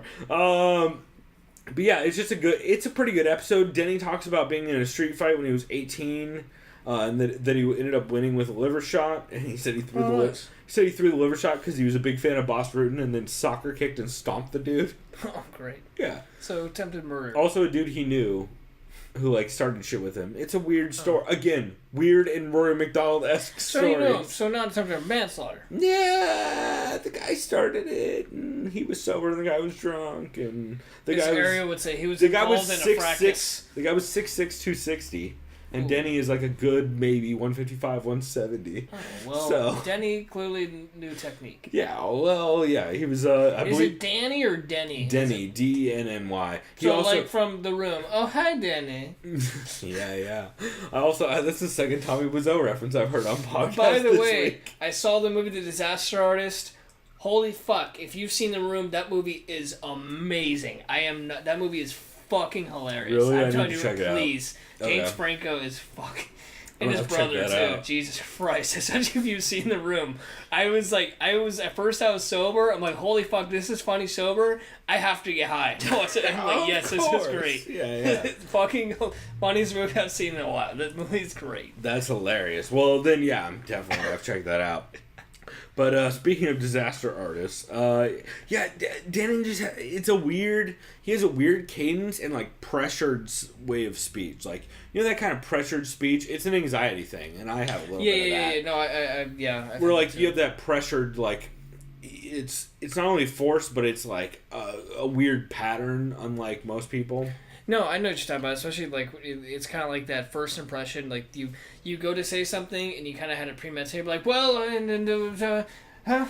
Right. So you like rattle off half of it and then stall weirdly and then rattle off the second half. Yeah. I've done that. He has a little bit of that. He talks about how BJJ helped him overcome his fears of other people and some of his anxiety problems and ADD issues. Talks about being hit by a car 2 weeks ago. Ooh. Says his knee is been fucked up for a bit now, and he's been working with Jean-Jacques recently in the lead up to his fight on May 5th, which is kind of crazy because he has an MMA fight coming up and he's like kind of fucking injured and fucked up. But if you guys don't know, he's been working with Jean-Jacques, and he said that's really been helping his jiu-jitsu because Jean-Jacques, if you don't know, was born I believe it's I don't know this well enough, and I'm not deep enough in the BJJ community, but it's Nick Newell-esque kind of birth defect kind of thing. I would have to look him up, and I'm terrible with names, and they all have similar names. I know he's a Machado, and by the way, Rob Machado, the surfer, not related to them. Neither is Manny Machado, the third baseman for the Baltimore Orioles. That's right. Although shouts out to George Lucas's daughter, who fights in MMA, and liked a tweet of ours this week. Sounds kind of cool. Is her last name Lucas? Yeah, it is. That's it's awesome. like something Lucas. She liked one of our tweets. Is her middle name a Star Wars reference? No, like something it's Skywalker not. No, Lucas. Her name's not Leia. But no, I saw that and I looked her up and I was like, wait. Padme. Yeah. No, so I looked her up and I was like, oh, that. I haven't ever heard of her before. And then I looked her up, I pulled up a Wikipedia or something. I was like, oh, yeah, eldest daughter of George Lucas. I was like, what the fuck? Weird. We've had a weird week on Twitter, you guys. Fucking, it's been real weird. Anyway, he said Denny says he's had 3 knee operations in the lead up to EBI 5 back in the day. Some really interesting quotes from that dude, though. Like, where I am and where I got, I paid a heavy price. One that I'm willing to pay. It's the price of glory. Do I have regrets? Fuck no. Would I do it again? Fuck yeah. All day. I live for this shit. And he's doing dabs of CBD oil during the show also. And then a lot of quotes about, like, there is no life without martial arts. He talks about Greece being his home. And he's like super, he loves Eddie so much. Eddie and Jean-Jacques, he's like the biggest fans. Stuff like, always scream my teacher's name, stuff like that. Really interesting show, really weird show though. Like, if you're not, it's not a show that would be for everybody or even for most people, I don't think. But I think it's really interesting. And you can see, TJ made this point a lot on the show. Of course, TJ Santos of Sherdog was the producer for it, and he was talking to Denny the whole time. And he made a lot of points that, like, clearly Denny has, like, similar yet different, similar mindset yet different views from Eddie Bravo, and you can see how that intertwines, and it's interesting. I like that he kind of takes he likens his philosophy to that of Bravo's in a way, but from like kind of different views, but similar philosophies. Yeah, that's cool. And he also in the same way that most people probably wouldn't like Eddie Bravo's podcast, I don't know that most people like Denny's podcast, but it's interesting for sure. And it's the first episode, so I wanted to cover that. That sounds intriguing. Yeah, also, if you've never seen Denny grapple, holy shit, go watch that dude at EBI. He is crafty as fuck. The only dude from EBI, from 10th Planet that, well, that's not true. He's one of the 5 dudes from 10th Planet that are really blowing my mind when it comes to the EBI scene. It's like him, the Boogie and Geo, and specifically the motherfucker with the Hindulatine. Oh my god, why can't I not remember his name right now? God damn it, he has a mustache, long hair. I know his fucking name. He's great. He's really interesting in interviews. Ben Eddy. I believe his name is Ben Eddy. Crazy. He hits Hindulatines. They're guillotines with your leg inside of the guillotine.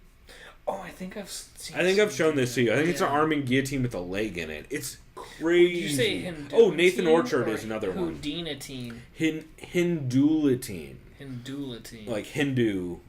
Oh, okay. Latine.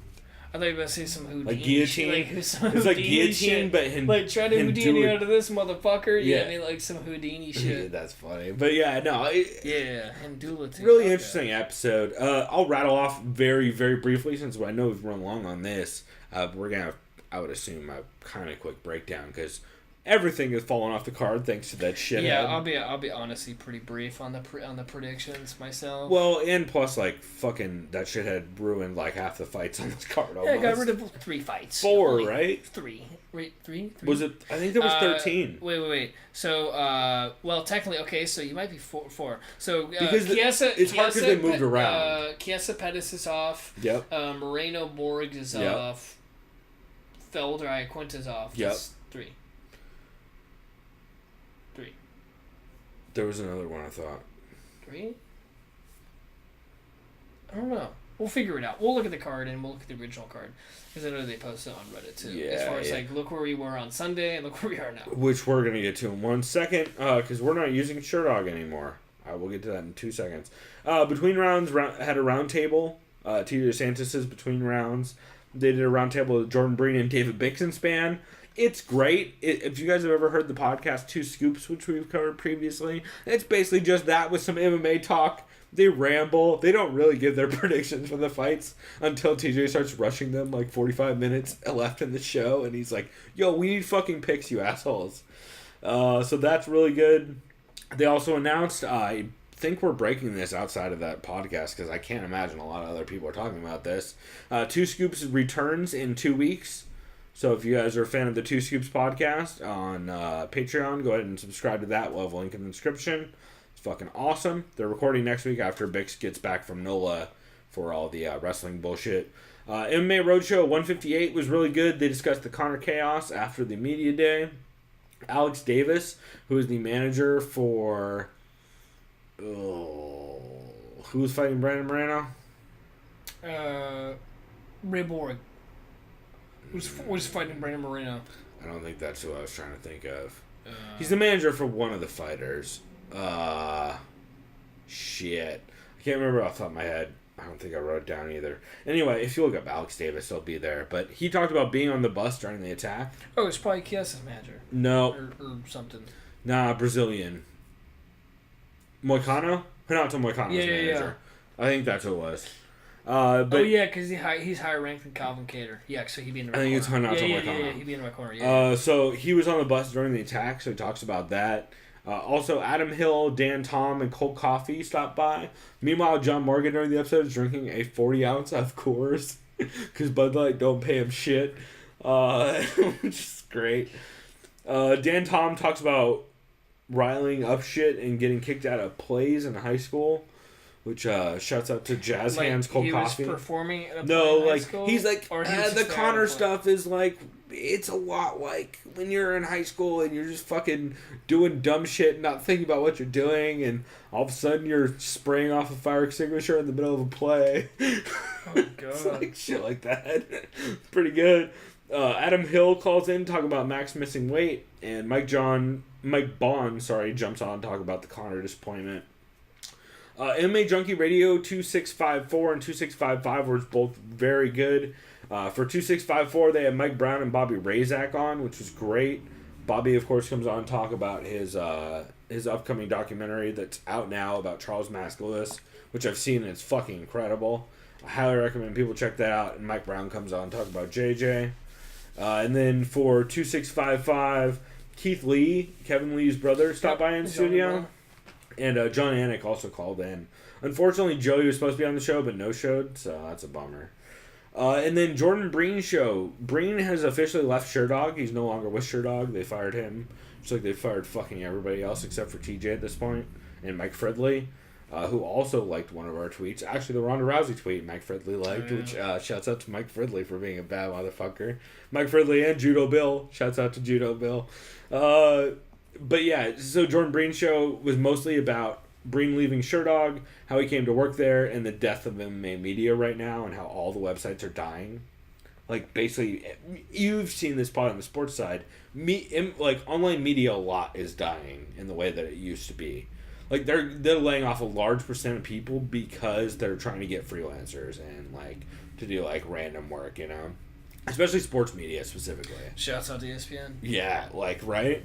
It's mostly sports media. It seems to be, like, the biggest drop-off, but... Well, I noticed there's a lot of guys they'll have radio shows on Sirius XM, and then they'll, like, freelance on NFL.com or NFL Network. Right. Like, Adam Shine, when I used to have Sirius XM, he was one of my favorite sports shows to listen to because he'd cover everything. Mm-hmm. I don't give a fuck about the NBA, but he'd make it sound kind of interesting. Shout out to Punch Drunk Sports. Especially when LeBron left, like, the Heat. Right. And he's like, the summer of LeBron, where is he going? You know what I mean? Like, oh my god, I'm like hyped and I don't even care.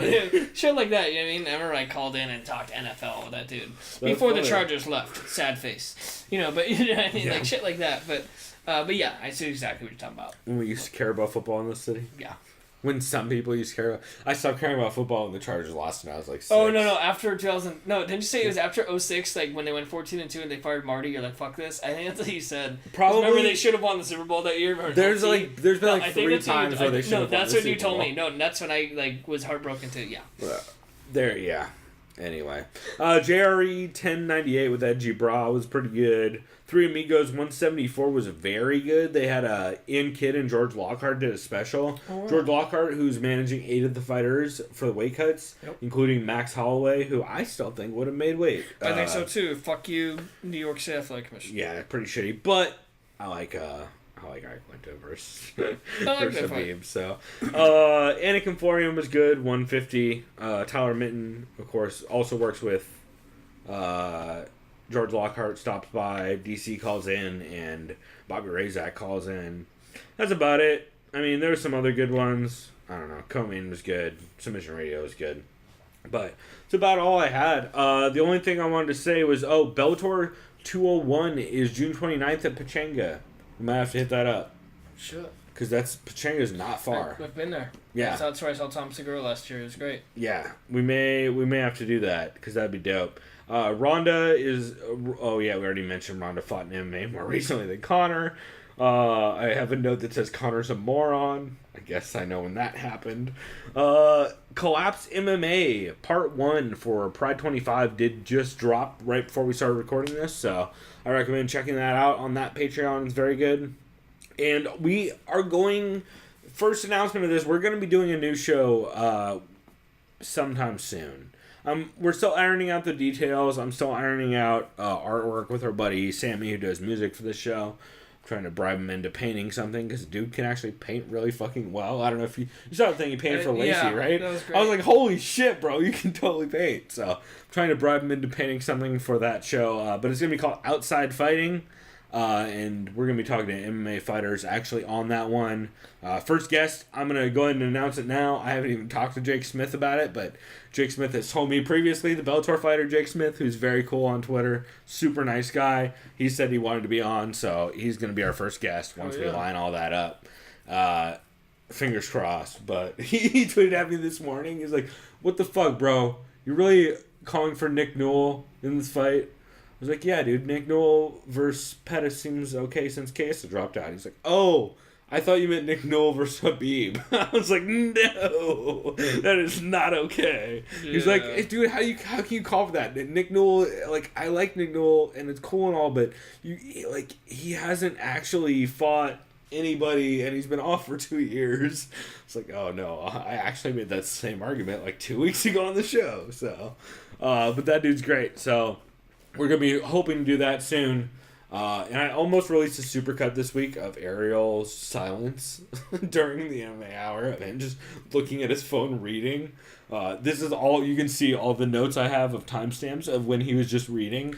Oh, that's a lot. Someone mentioned that on Reddit, actually. They're like, hey, anyone else seeing Ariel's look at his fucking phone? He's just reading his phone or messages from the producers, like, for maybe 10 to 15 minutes of that full... Some shit, no, because he's trying to fill time for Khabib, but he's just bad at it. It's upsetting. Anyway, so we will wrap this segment here finally. Holy shit. That ended up being a much longer segment than I expected. We'll keep the predictions quite short, or at least I will. Yeah, we'll get to predictions here in just a second. But before we get to that, you guys are going to hear a fun clip from, not from Theo Von's podcast, however, we will have a link in the description for that. We're going to play a clip from Theo Von's Instagram where he talks about how shit happens on Greyhounds. Shit be happening around buses.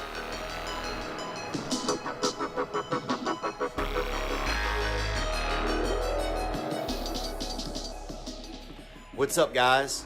Everybody's upset about Conor McGregor's throwing that hand truck at that bus. And suddenly he's arrested and it's a crime and it's a big deal. But the truth is, shit like this been happening around Greyhound and these buses forever. And nobody cares. Everything happening at Greyhound. Violence. People selling grams, copping grams. Wi-Fi down. Adults drinking Similac. People hiding in the bathrooms and cutting each other. Missing people showing up. Everything's been happening and it's never been an issue.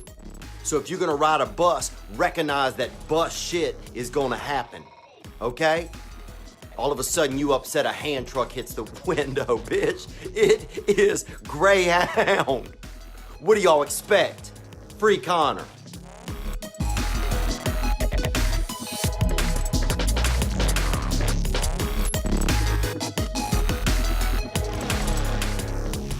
Alright, folks, we are back. Yeah, we are. And that was, holy shit, Theo Von is hilarious, right? That was great. I've met Theo a couple times down at the Comedy Store in La Jolla. Super, super nice guy. I met him there with Jason Tebow when him and Jason did a show. Dude is hilarious and super funny. His podcast, I think the name changes. I think it's This Past Weekend, but it also is like This Past Week or This Past Thursday, or he changes it around. But dude's takes on MMA are Bill Burr-esque in their brilliance. It's fucking great. Yeah, I thought it was funny. The whole accent, even his hairstyle, I don't know if that was... Also, all that is 100% genuine. Like, that's just how that dude sounds. He's just Southern as fuck. Yeah. This shit happens like that on Greyhounds. People stab people. And like I said, missing people show up. Yeah, missing people show up. It's so fucking funny. So check that out. But anyway, we're going to get into our picks for 223, or what's left of this ravaged ass card. So let's see. First up, and by the way, should we plug our... Oh, we should. We are no longer, of course, using SureDog because fuck that website now that everyone I care about is gone. Fuck their outdated quizzes and polls that they have. Yeah, and to be fair, I really like Mike Fridley, who's still there, and TJ technically still kind of does radio for them, sometimes a little bit, but fuck SureDog, and fuck Crave, and fuck everyone involved in that bullshit. So we're switching over to Tapology, because Tapology is on point, and literally the only reason I wasn't doing it is because Jordan Breen was the managing editor and the head of the Fight Finder, and now that Jordan Breen's gone, they can eat a bag of dicks. So we are on Tapology for this one, and so if you hear us fumbling around a little bit while we do this, that's why. Yeah, so we're also giving our picks. I don't know if you could ever see our picks. We're the Sound of Violence on Tapology. I don't know if you can see our picks, but they're generally my picks, by the way, spoiler alert. But if you can look those up, go for it. We'll do it later. I'll do it tomorrow. So first up in the, I guess this kicks off the Fox Sports 1, or is this Fight Pass? No Fight Pass since all these fucking fights fell off. Oh, that's right. Excuse me. So this kicks off the Fox Sports 1 prelims. We have Devin Clark versus Mike Rodriguez. Yeah. Devin Clark. Brown Bear. By the way. Brown Bear. Relevant nickname. That's some fucking Joe Silva ass matchmaking again, to sorry put a bear if I'm fumbling, on the same so I'm card trying as to read all Khabib. this information at once because it's a new layout for me. The light heavyweight Devin Clark. 8-2. 8-2, fighting out of Sioux Falls, South Dakota. Let's see, his last... Next Edge Academy. Oh yeah, I like how they list the gym. Next Edge Academy of Martial Arts. So I believe they actually update the gym as well, unlike fucking Sherdog. Oh, that's right. So last week he has a record of 8 wins, 2 losses, 0 draws. Last we saw Devin Clark. He had a loss via submission choke to Jan Blachowicz at UFC Fight Night 118, which was Cowboy versus Till back in October 21st of last year, 2017. Before that, he had rattled off 2 wins in a row. A unanimous decision win against Jake Collier in April of last year, and a unanimous decision victory over Josh Stansbury. Ooh, and a loss to the racist. Alex Nicholson. Yes. Yeah, fuck that guy. His nickname should just be the Amazing Racist, but he's not really amazing at anything, though, so except for being racist. The unamazing racist. Yeah. Also coming out of RFA before that, too, which is a solid org. It turned into LFA, of course. And his opponent is Mike Rodriguez, fighting out of Joe Lozon MMA, Mixed Martial Arts Academy. Which I never know what to think of that. In Boston, Massachusetts, because when I was watching that guy, Will Harris, he did a bunch of behind the scenes, as I was telling you about. What's the name of his channel again? Anatomy of a Fighter. Thank you. He followed a lot of the Boston guys. He did a lot of footage of the early episodes with Calvin Cater. Mike Rodriguez was in there. Joe Lozon made a cameo. A lot of cool personalities. He gets of course, a lot of great Rob footage. Font, a big Boston guy, really close friends and training partners with Calvin Cater. Yeah. Really fun to see these guys interact. So, and Kyle Bochniak, who's fighting, is also out of Boston. Yeah, that dude gets crazy footage. Like, he must be everybody. He's like the lazy of the East Coast, as far as I can tell, when it comes to media access. And last we saw Mike Rodriguez. He's on a nice little 4-win streak. Contender Series. This is actually his UFC CES. debut. Wow. So his last victory in MMA was Dana White's Tuesday Night Contender Series. He had a TKO victory due to strikes over Jamil Jones. This is probably where I should say that I've watched absolutely zero footage for this card because I didn't believe anyone would still be on the card. Yes, I've honestly watched no tape study as well. After everyone started dropping out, I was like, fuck everything about this card. I'm not watching any tape study. Because I don't know who is actually going to show up. Like, I probably would have ended up watching tape study on fucking Chiesa and Pettis a bunch. So, I'll just say this now. I think I've seen Devin Clark fight once. Probably was his loss against Jan Blachowicz. You've probably seen him more than that. You probably just don't remember it. I know. See, me, my not watching tape studies, shame on me. I didn't either, so. Mike Rodriguez, I think I saw that when he beat the shit out of that Jamil Jones guy. We definitely saw that because we watched all of those. I'll just keep it brief. I'm going to go with the veteran, or slight veteran, I guess. Devin Clark. Yeah, he's had a couple UFC fights. I'm going to go with Devin Clark. Don't know how he's going to win. I'm just going to go with the veteran to newcomer here. Obviously, if Dana's putting Rodriguez here on such a big pay-per-view as this in Brooklyn, he's got a lot of confidence in him, but I got to go with the veteran here. Also, your alpha panel. You're absolutely right. I am the We're looking at our spreadsheet. One of these days, we'll start posting these spreadsheets that we have. We've always had them. I guess one of these days I'll make a tab on the website where you can see all of our picks. So, who do you like in this one? So, flip back to Mike Rodriguez. Go ahead and scroll down. I'm going to need to see that win that he got here over John Poopy. Just kidding. Scroll up. Yeah, that's not... Yeah, that Jamel Jones... I don't know, man. When you lose to Alex Nicholson, I don't know what to think about Call a draw? You know what? Just to make it interesting, I'll go with Rodriguez. Cool. I literally don't remember dude's fight on Contender Series. But I do remember Jamel Jones being like a dude that I thought was gonna win that. So I don't know. I think I kind of briefly remember that. Like I said, that's probably the one fight you missed one. That's probably the one fight. Is this out of order or is this one out of order? Oh, you're right. Go by Wikipedia order. Sorry. But yeah, I don't know nearly enough about either one of those dudes. Losing to Alex Nicholson though, does not give me. So next up we have Ashley Evans Smith versus Bec Rawlings. Ashley Evans Smith has a head tattoo of her nickname Rebel Girl on the side of her head, which we did learn today on the Two Straws podcast.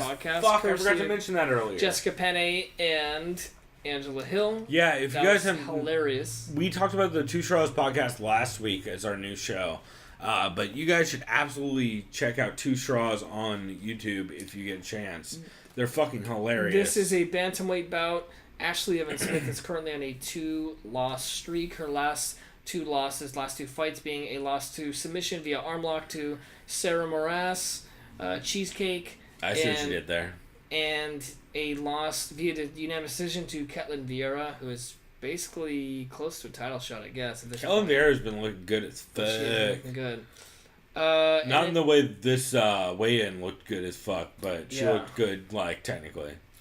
And she's going up against Australia's Rowdy Bec Rawlings, also who fights out of Alliance MMA still, right? Yep. That's why they were... I don't know if I guess they don't list it. It says it's not listed. Yeah. But, yeah, no, she's out of Alliance. Evidently, they don't update gems like we thought they did. Because she's been out of Alliance for a while. And Angie and Jessica Her current streak is 3 losses in a row. So these are two fighters who need a win. She's 5-2. This is a must-win fight. It's kind of crazy. Yeah, Ashley Smith is 5-3. It looks like Bec Rawlings is 7-7. Or, sorry. Yeah.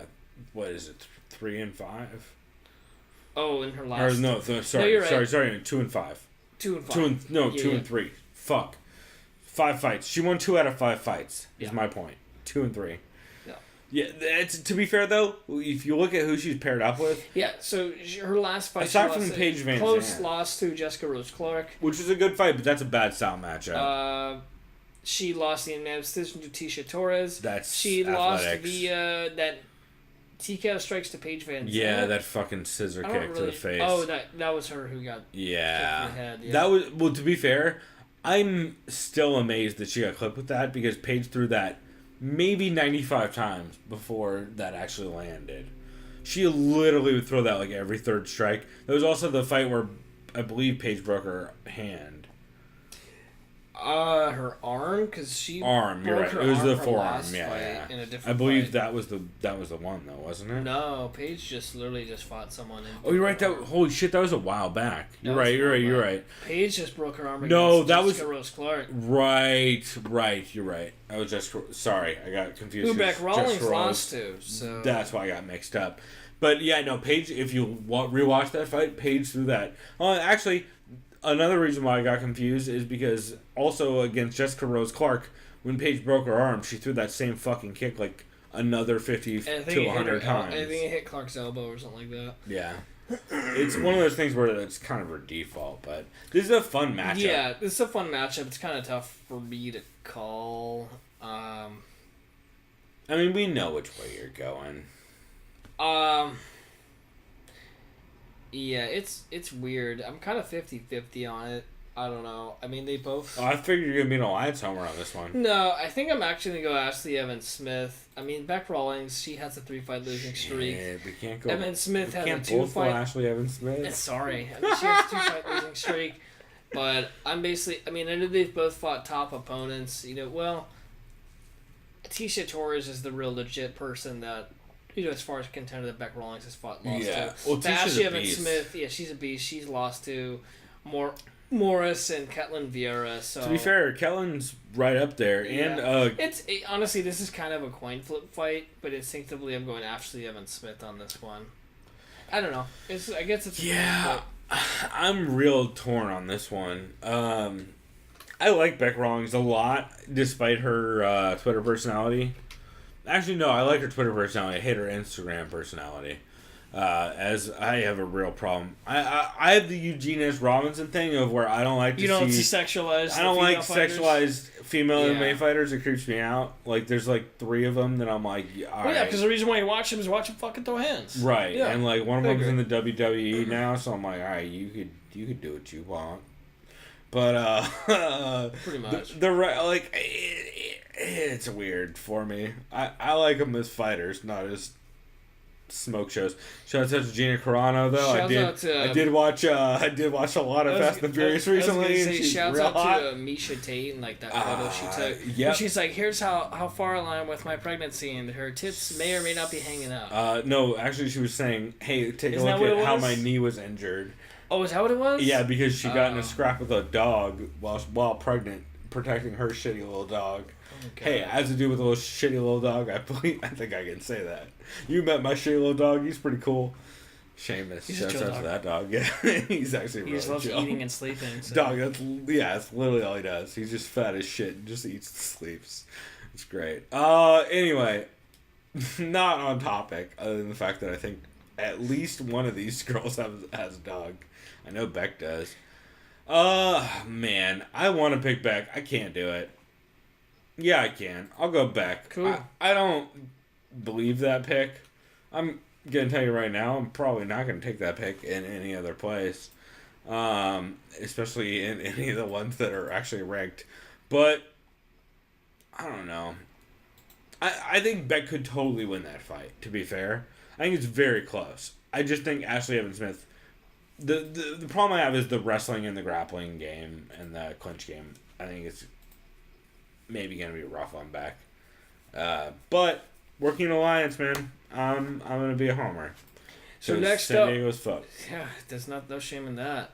Next up, we have a lightweight bout. Evan Dunham versus America's own, or the United States' own, Evan Dunham versus Canada's, or French Canada's, the Quebec kid, Olivier Aubin-Mercier. And we should or say... also known as OAM. Yeah, and we should also say, this card is still fucking stacked despite all the dropouts. Ooh, I This is like how they say the stacked-ass foundation style of the fight. That's pretty rad. Yeah. So, Evan Dunham, I think is ranked... Coming off a crazy last fight, right? Is he ranked... Does it say they're... Excuse me, does it say It's they're only going to ranked say Topology rankings, not UFC rankings, is the problem. Okay, so Evan Dunham fights out of... But hey, Couture. him ranked 14 on Topology is, I would say, about accurate. That's about where I put him in the division. I think the UFC's rankings 15. I think Topology rankings are more legit than... The only rankings more legit than Topology are probably Fight Metric. But 14 is... I think that's totally acceptable. By the way, I like how they have... Canceled canceled bouts? Well, never mind. I thought that for a second confirmed upcoming when it showed AM was the same color as Lost. Like they're giving him a loss already. No, okay. Never mind. Well, no. So, and it also should be noted, this is supposed to be Merbak Taisimov versus Evan Dunham. That's right. In which case, Evan Dunham gonna get bodied. But they gave him OAM, and I think this is a really fun fight. Yeah, his last fight out was against Beneil Dariush, which was a majority draw. Dude, I remember that fight. That was a good fight. He got smashed in the first round.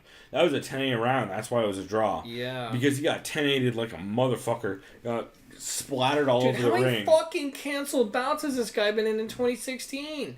Like 5. To be fair, though, not all him. Abel Trujillo, Yeah. James Vick.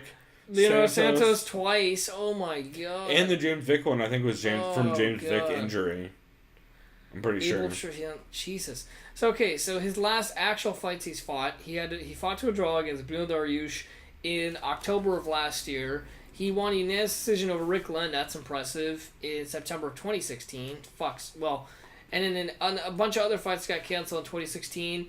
Wow. So he's only on average fought once per year in the past 3 years. He fought Which is 3 not times. that crazy. That's like Khabib's schedule. Yeah. But other than also that, in Khabib's schedule is 2015, not. he had a victory over Joe Lozon, Ross Pearson, Rodrigo Dom. Yeah, like some good wins, but his last fight is, I feel like, the most important one, especially. And then we got OAM, Olivier Aubin-Mercier. He fights out of H2 MMA and TriStar. Mostly TriStar. From what I know. Which is impressive as fuck. His record is 10-2 to Evan Dunham's 18-6. He had a canceled bout against Gilbert Burns, which was another fucking fun fight earlier this year. His last victory. That was the one where they said he was actual fight. Was he too big? No, Gilbert Burns was too big to drop the weight. That's right. The UFC said, right? Yes, that was true. Tony Martin was his last victory. He won a split decision over him on the Rockhold vs. Branch card last September. He had a canceled bout against Leonardo Santos. Looks like being match made against Leonardo Santos is bad news. We actually want to make it to the octagon. He has a submission win via choke. It didn't really say. Drew Dober. How many canceled bouts? Does Leonardo Santos have a page? How many fucking canceled bouts are on this dude's page? Let's check it out. This is bad. Is that the same dude? Because there could be 2 Leonardo Santoses, to be fair. That sounds fair. Well, in the same weight class. Yeah, look at that. 2 against Evan Dunham. Bam. 1. Bam. There's another cancel. Okay, so there's only 4. No. There's a couple. 1, 2, 3, 4, 5, 6, 7. 7. That's not good. It's a couple. 7 pullouts. To be fair, though, it could just be injury prone. Yeah, Shouts out to Kane. It's probably injuries. That's actually very unfair of me. If you look at Kane's page, it probably looks like that. Yeah, I'll look at it in a sec. Nah, but it's probably really bad. Yeah. So, yeah, I'll say right OAM now. Evan Dunham. I'll say right now. I'm going OAM. He's a submission artist. Evan Dunham looked good against Dariush. Dariush more of a stand-up guy. I feel like just with TriStar and just with the coaches he has and the great tactician that Firas Zahabi is, I think there's just so many different angles, especially the fact that Dunham hasn't really fought that often. Yeah, and also OAM's the way better athlete in this matchup, and while he will exhaust himself, he's not going to gas. He'll just exhaust himself.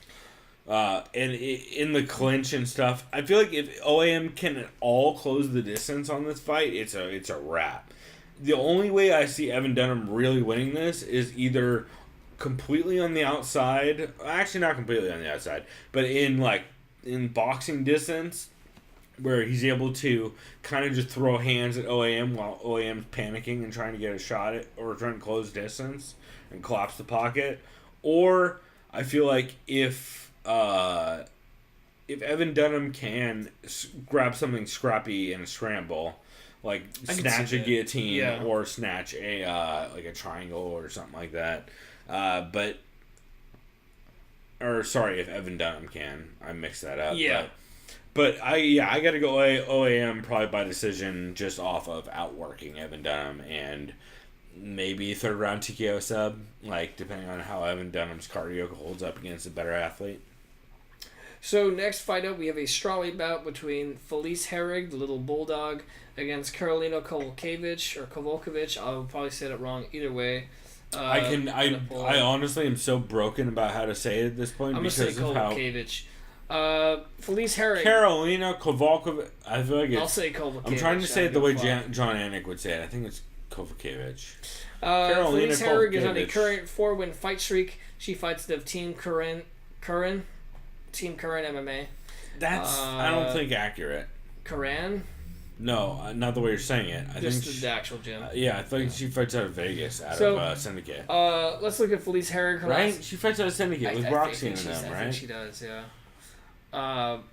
Felice Herrig, her last 4 wins in a row have come against Courtney Casey via split decision, Justine Kish via unanimous decision, Alexa Grasso via unanimous decision, and a submission choke win over Kaylin Curran, who is part of Curran MMA. Just kidding, probably not. Yeah, last loss was against PVZ, which was a big turning point in her career, pretty clearly.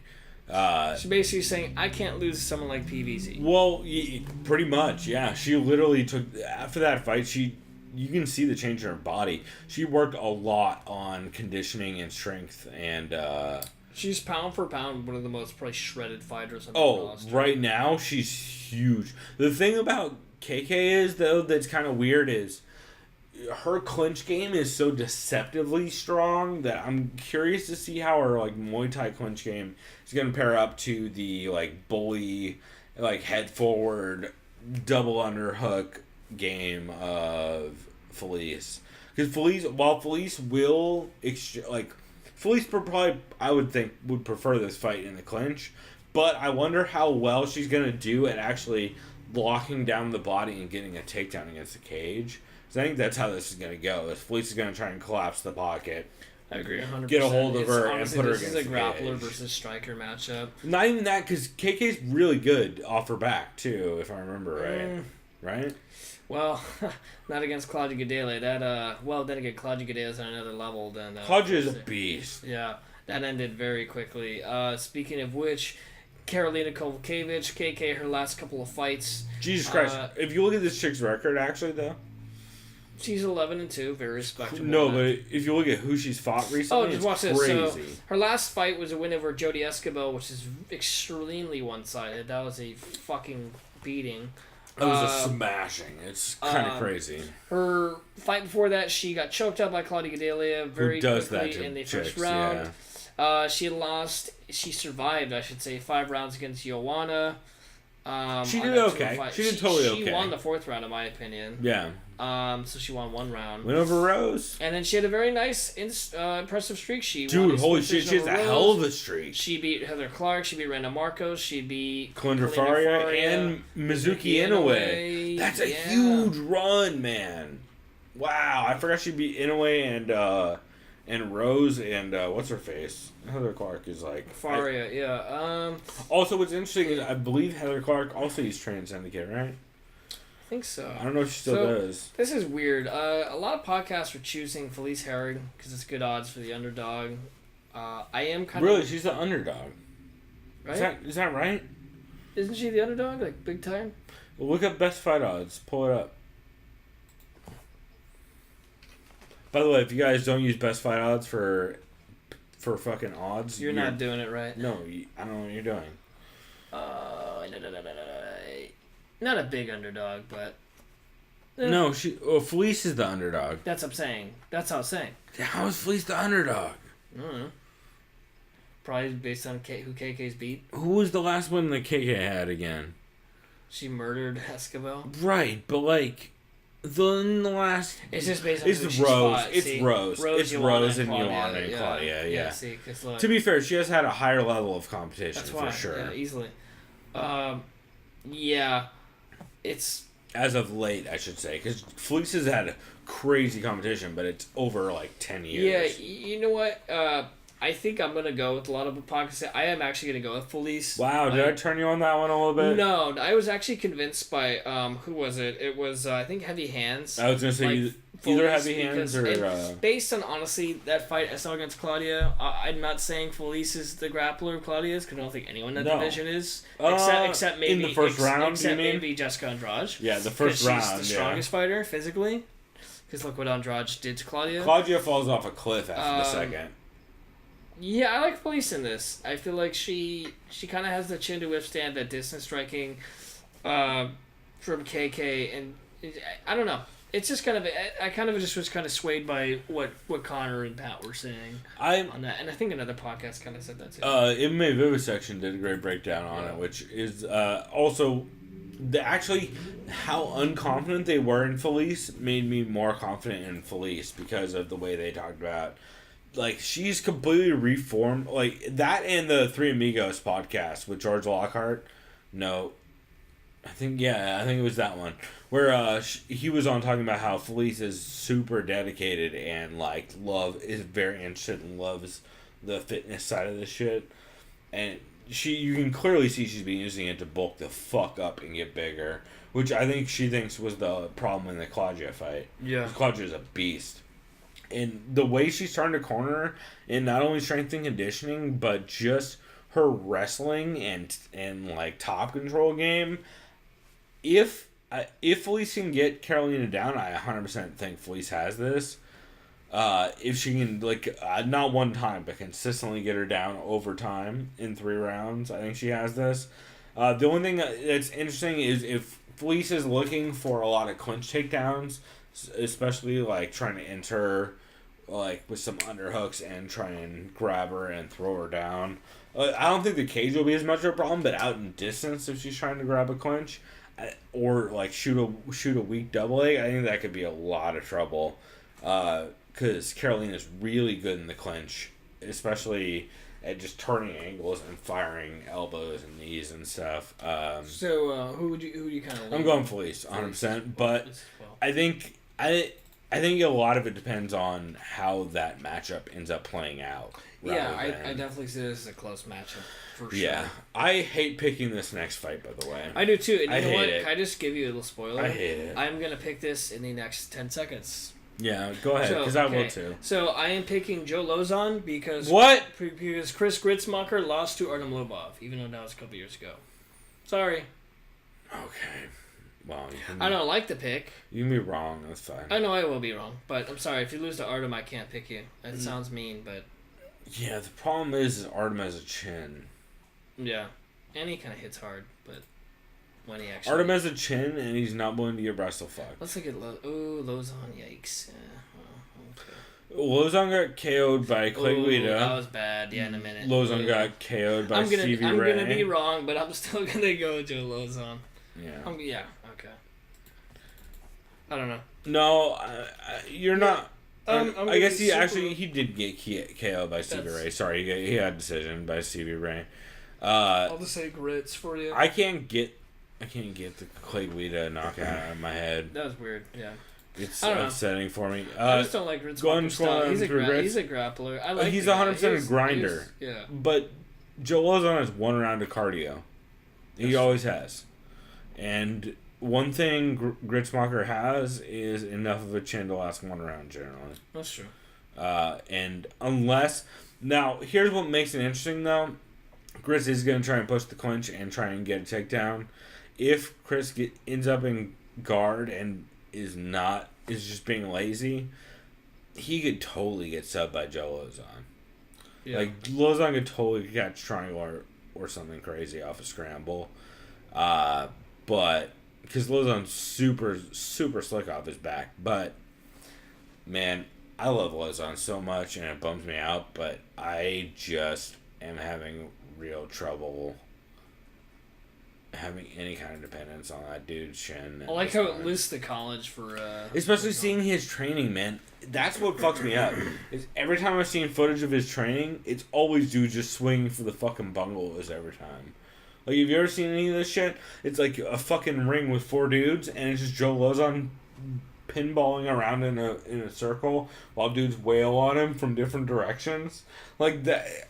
And while I get that that's a real thing, and like Shark Tank is a real technique, and it is legit, you can't keep that pace and that damage up in training for that long. And I gotta say, I'm impressed by his career disclosed earnings, almost 1.4 million. Yeah, that's so. Again, shouts out to Tapology because they have cool shit. Real quick, because of that, I just want to see, of course, even though I'm not going to say his name. Also, how much better does this website work than SureDog? Oh, it's great. I just want to see Fuck McNuggets. Crave Media. I just want to see what his career earnings. Oh, okay. So, no, wait. It's probably more than that, though, right? What are the odds that? 100% it's more than that because the bonuses. Yeah. And pay-per-view. That doesn't include pay-per-view. So this is non-pay-per-view probably earnings. That's like straight show win amount, not pay-per-view bonuses and all that. Oh, God. Let's not ever look at that page again because it's not ever... It's as relevant as Ronda Rousey's page. Less relevant, arguably. Because you know what? If Ronda Rousey wanted to fight tomorrow... She could enter the USADA testing pool and fight tomorrow. If Conor McGregor wanted to fight tomorrow... What the fuck is this? Right. You just click anywhere. Anywhere. Okay, cool. Okay. By the way, there's some learning curves to our new setup. So moving on. We have boy. Zabit. I'm glad we're talking about good fighters and not garbage fighters who don't fight. Magomed Sharipov versus Boston's Kyle Boschman. I fucking love this fight. Yeah. This is way better than people are giving me credit for. Zabit is fighting out of Dagestan, right? Nope. Kosovo, Russia. I said it wrong, but I don't... affiliation with Dog Fighter. So he's with the Dagestanis. Yeah. Like... The Caucasus are weird. This guy is fucking 6'1". And 6'1" featherweight. Yeah. That's scary. Darren Till-esque. No, sorry. James Vick-esque. Thank you. Yeah. You know what I was talking about. This guy's scary. He's also, fucking nasty. He fights... It's stateside, at least. He fights out of Mark Henry's gym. Yep. Ricardo Almeida Academy. Holy fuck. And also cross-trains with Sarah and those guys, too. Yeah, they've talked about how high they are. This guy is... he's a prospect, but he looks like the real deal based on his repertoire. He's a motherfucker. Yeah. That's all I'm going to say about him right now. This guy's absolutely fucking nuts. Kyle Bochniak, his opponent, I remember who's fighting basically I think it's Bochniak. Not positive, though, because I listen to too many shows who pronounce it different, so I get real fucked up. Fighting out of Boston, Massachusetts. His last fight, we saw him win a unanimous decision victory over Brandon Davis. Oh, that was a scrappy fight. I remember that. That was a real good fight this year. Real good. This guy's a fucking... He's really scrappy. Yeah, that lost to Jeremy Kennedy by decision. But, again, really, really scrappy fight. I'll say this right now. I am going with Zabit. Yeah. Based on what I've seen, based on his camp. We both have Zabit in fantasy in different leagues. Will he finish Kyle Bochniak? I don't know. It probably might go all 3 rounds. Bochniak seems like a tough son of a gun. Yeah. But I just gotta go with what I've seen. For sure say son of a bitch, though. Don't say son of a gun. Yeah, right? We swear way too much on this show for you to pretend like we don't swear. All right. I feel like I try to be more cordial and formal. Nah, fuck that gay... Whoa! I was gonna say fuck that gay shit. Where's the PC police, yeah, right? For real. I had a little bit of Conor McGregor meltdown there. What year is it? I'm just kidding.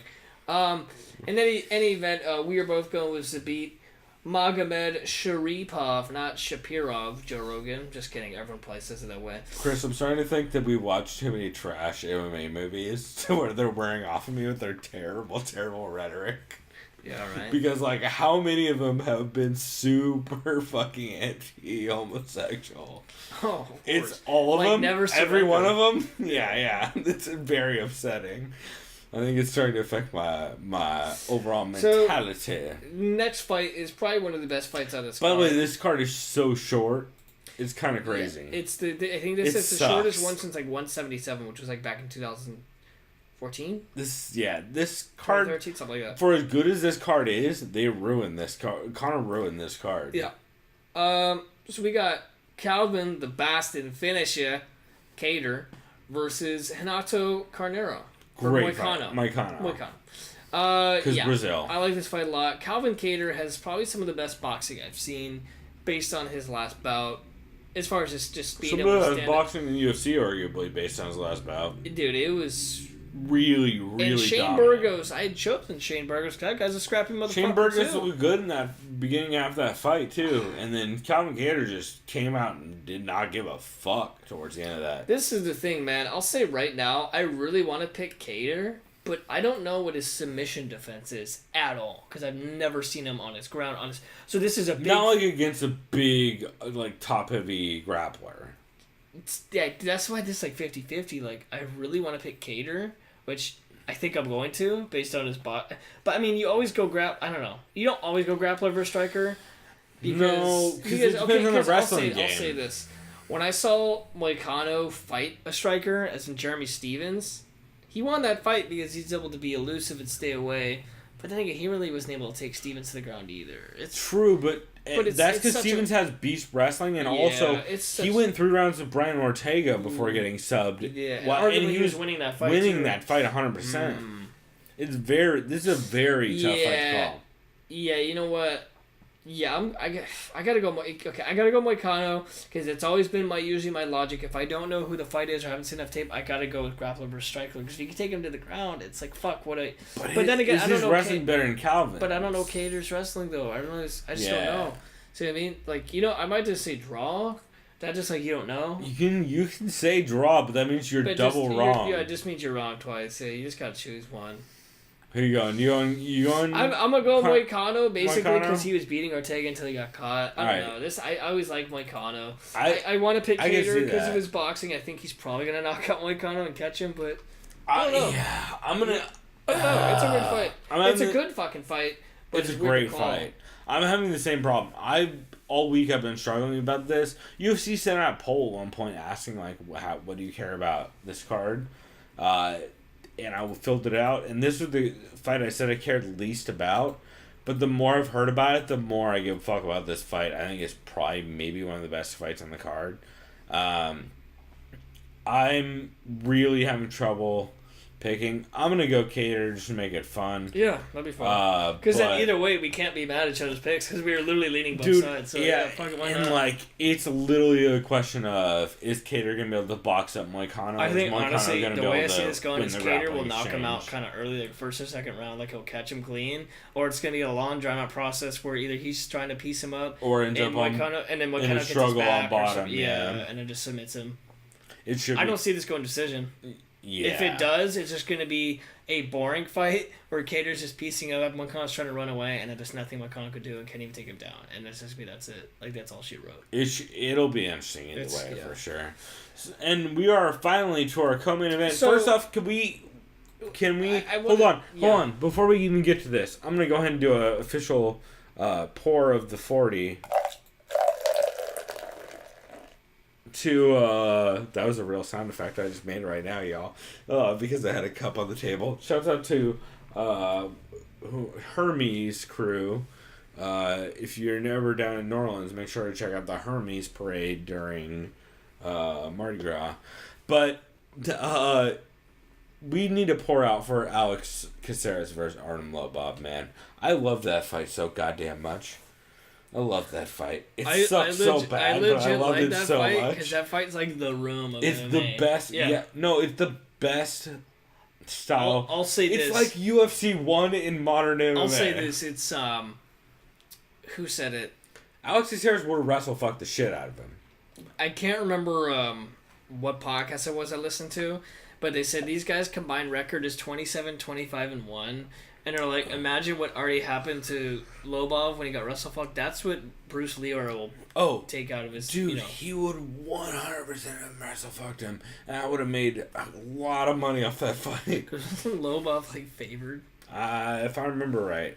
So not as bad as Grits over Lozon. I'll say this, by the way. I just saw breaking news. I remember Ariel had asked Dana about the Brock Lesnar thing. Apparently, he'd be... Well, of course he would, because it's Dana and money. He'd be willing to give Lesnar a title shot once he comes back. Duh, because Dana doesn't... And I would love to see the winner of Stipe versus DC knock him the fuck out. Oh, well, that'd be great. Dude, DC beating a Brock Lesnar would be my favorite thing in the entire world. Or even Stipe, just give him the right there, Fred. I agree, but DC specifically would be maybe my favorite thing in the world because DC He'd loves just be like, sit down, Brock. Yeah. DC would run a full fucking promo and he would like call DC out... probably would run heel on that. Dog. Yeah. DC would go full pro wrestling to the point where he would start calling out WWE champs and shit. Like, he would go real weird with it. He's supposed to Octagon Roman Reigns. Where are you, motherfucker? Yeah, I guess I'm the champ of The Undertaker and Stone Cold or whoever the fuck. Yeah. By the way, have I mentioned I don't follow pro wrestling? Yeah, do I? Yeah. I think he beat Andre the Giant, too, back in the day. I mean, he didn't fucking slam me, boss, but he did. I think he might have at some point. Andre went over to a lot of dudes back in the day. I think he beat Randy Savage, too, guys. That's how much I know about wrestling. You guys, I hate all these conversations. Yep. Anyways, guys, let's get to a real conversation. See how we doing? Oh, Jesus. Okay. So let's get to a real conversation. Chris just did a time check and had a panic attack. So let's get to Rose versus JJ. Here's a rematch that I think is fair based on what JJ did for the division. It's warranted for now. Dude, and she did get knocked out. Well, have you seen the odds? Pull them up right now while we're recording this. What time is it? Can I guess? I don't know what time it is right now. If you just put the mouse on the bottom. Holy shit, almost midnight. It is almost midnight on the West Coast on Friday right now, if you go to Best Fight Odds. I wanted to guess, but... Oh, wow.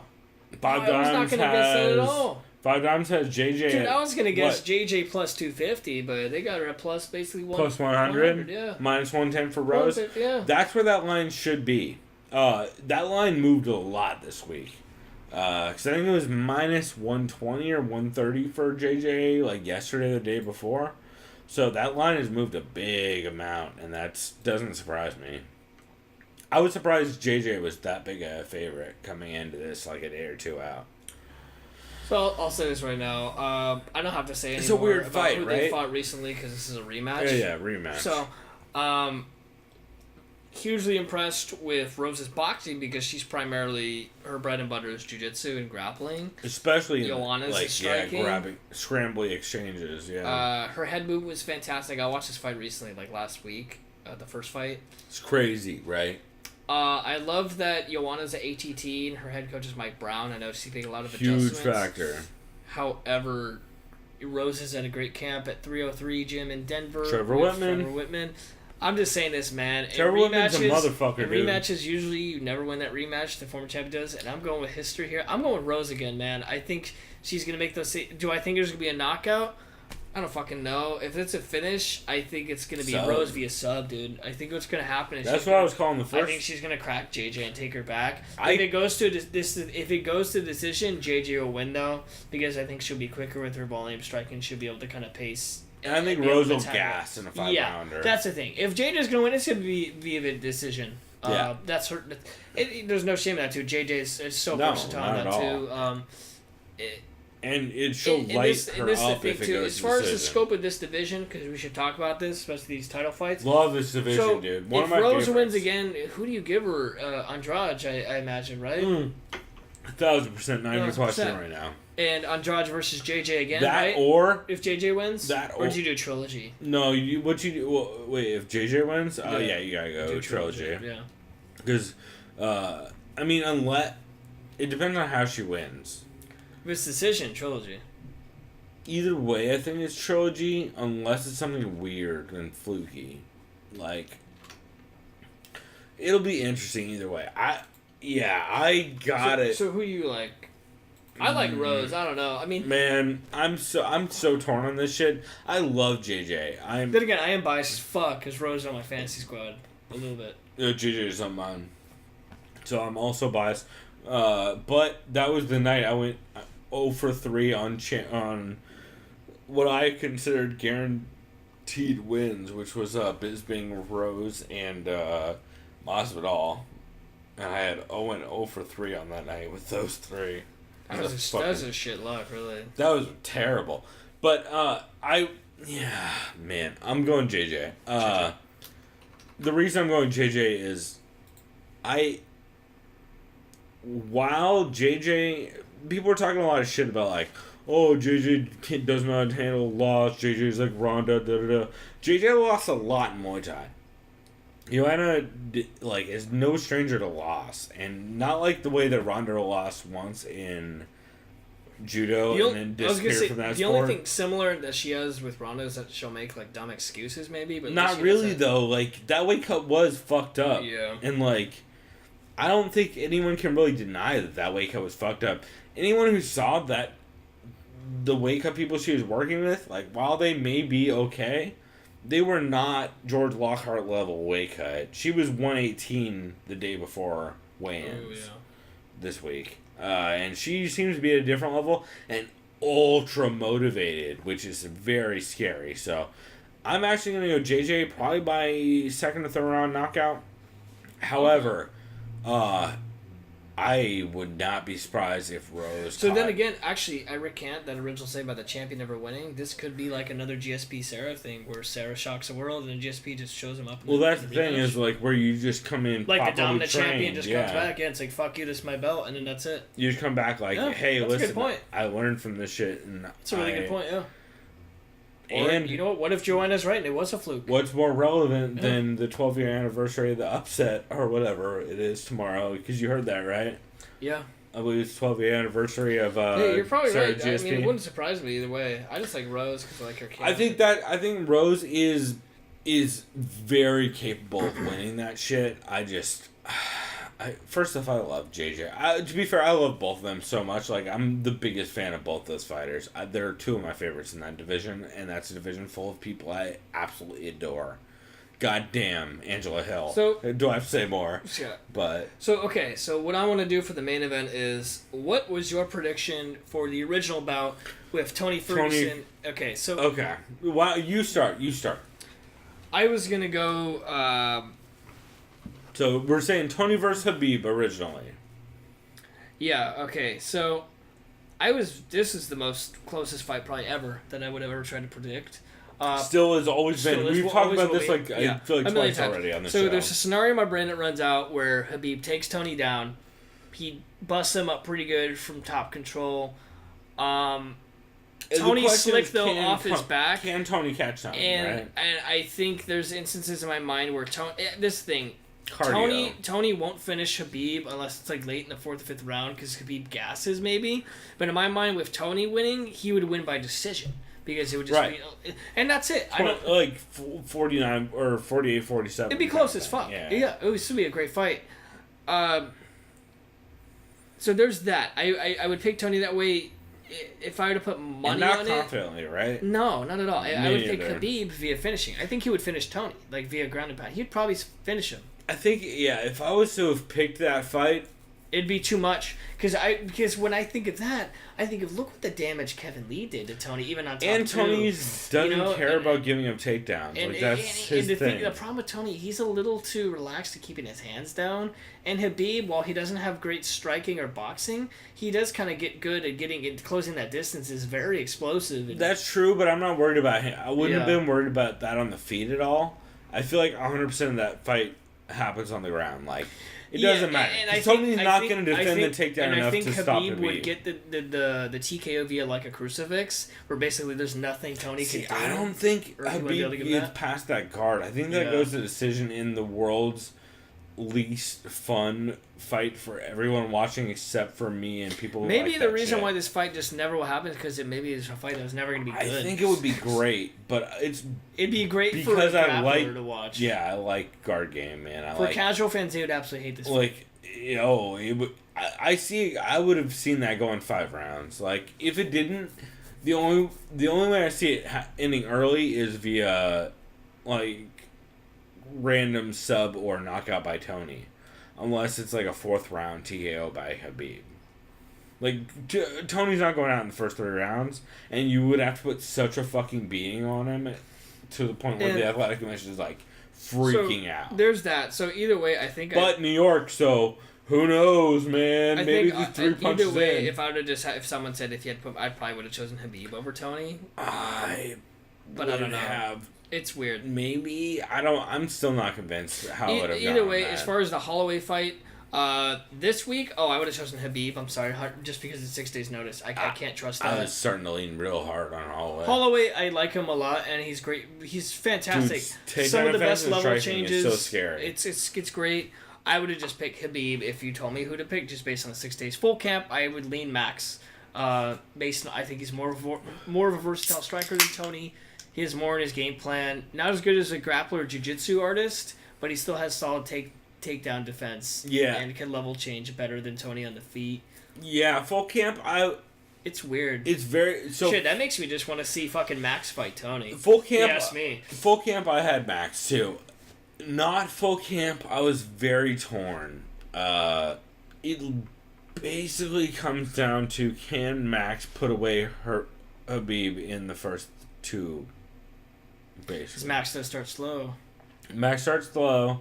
I should say like 3 because since he does start slow and since Habib's because see, a scenario in my head too came out where Khabib is so fucking dominant on the ground. If he did get Max down, what if Max is very good at keeping distance? I know, but what if Max isn't good enough to get up and then it's just like, well, even if he isn't good enough to get up, he's very good at keeping distance. So if he gets taken down in the first 10 seconds of the first round.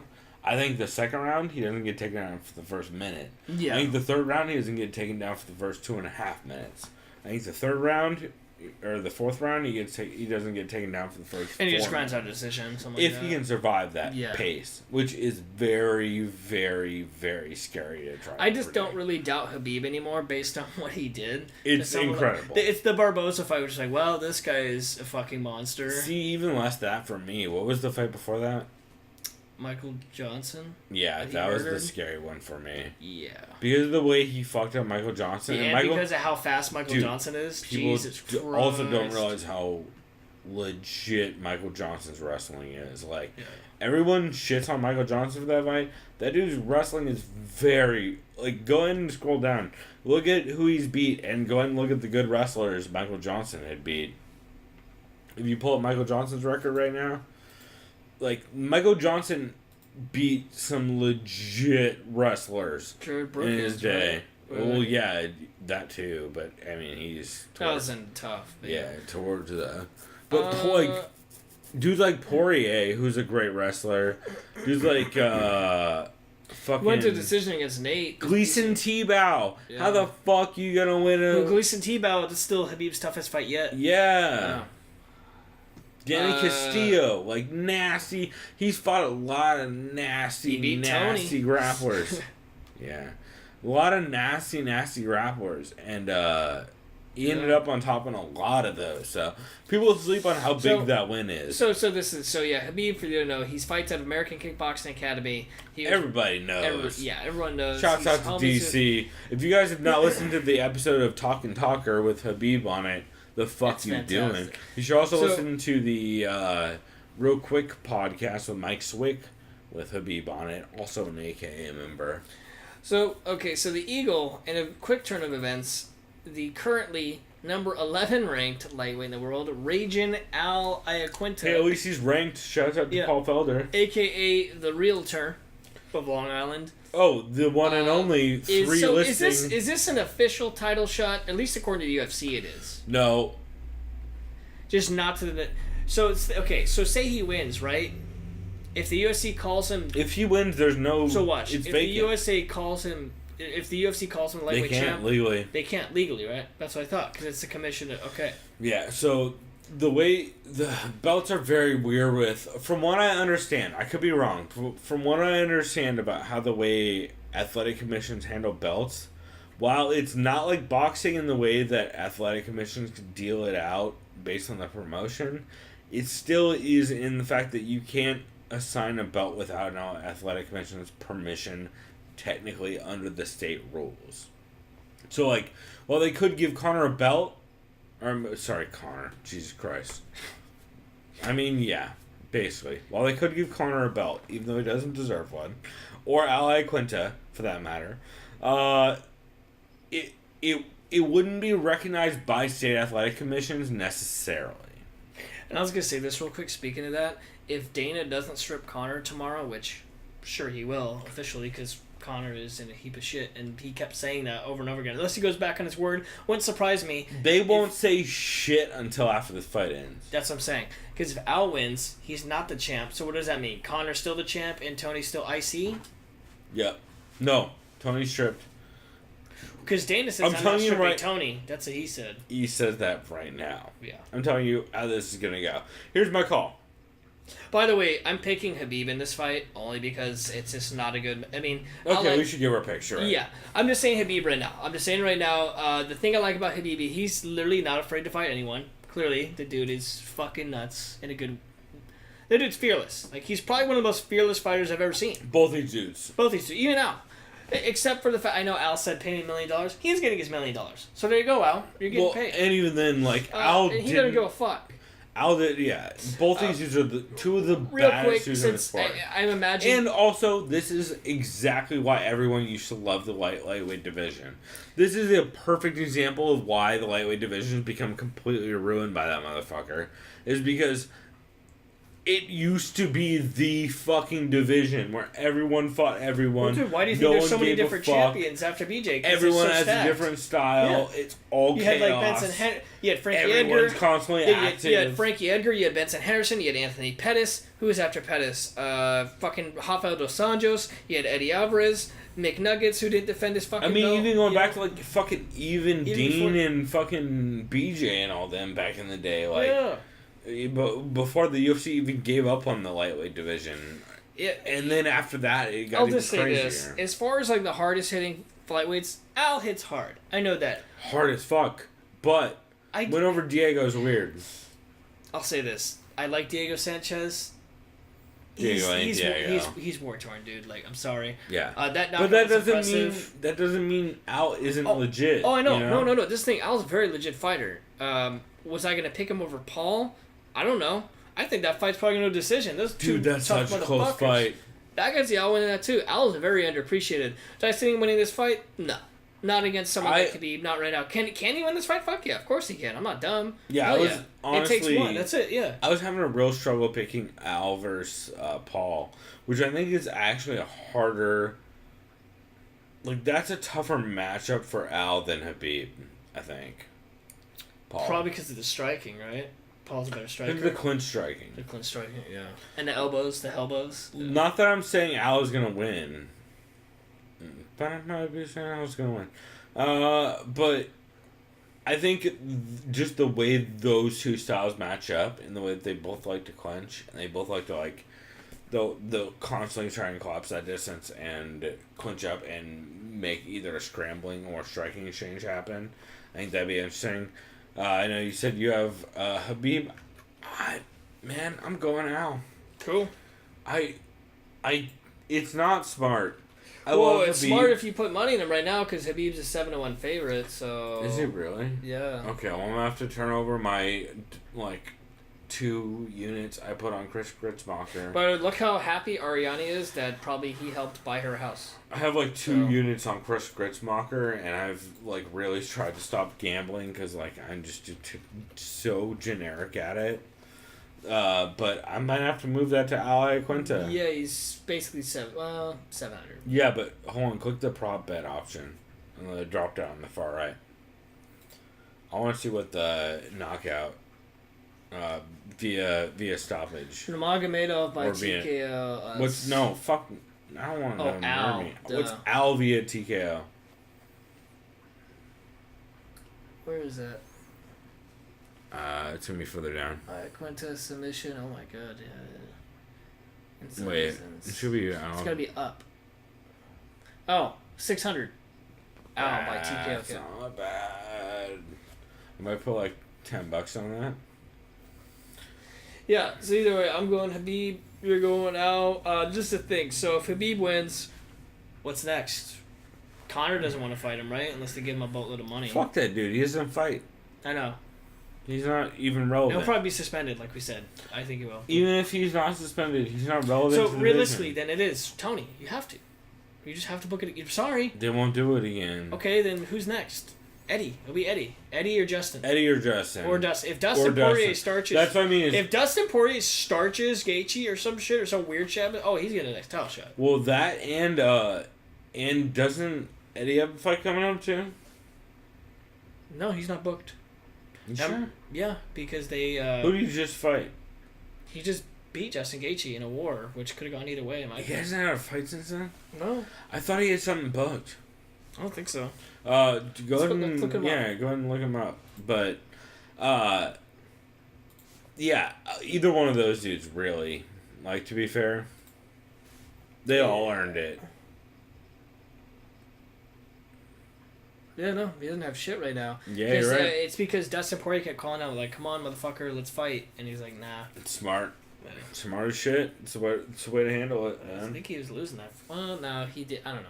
Well, I have to watch that fight. Wait, was his last fight the Poirier fight? No, remember he beat Gaethje. That was fucking insane. Gaethje, One of the fights of the year last year. This show was nuts. Yeah, no, I got confused because you said No, the Gaethje wins. Those body shots. Alvarez kept saying, "Hey Nate Diaz, where are you at, motherfucker? You're ducking the whole division." And Nate Diaz didn't even respond. So he's like, "Of course not. Of course not, because he wants money." Yeah, he's like Conor. Well, honestly, to me, they're basically the same, except that Nate just is. Except that one's a quality human being. Yeah, that's what I'm saying. Yeah, when Nate is chill and cares about life. Nate's a good person, and Conor's a trash person. Yeah, who fucking does blow while his pregnant baby mama has a 1-year-old at home. Yeah.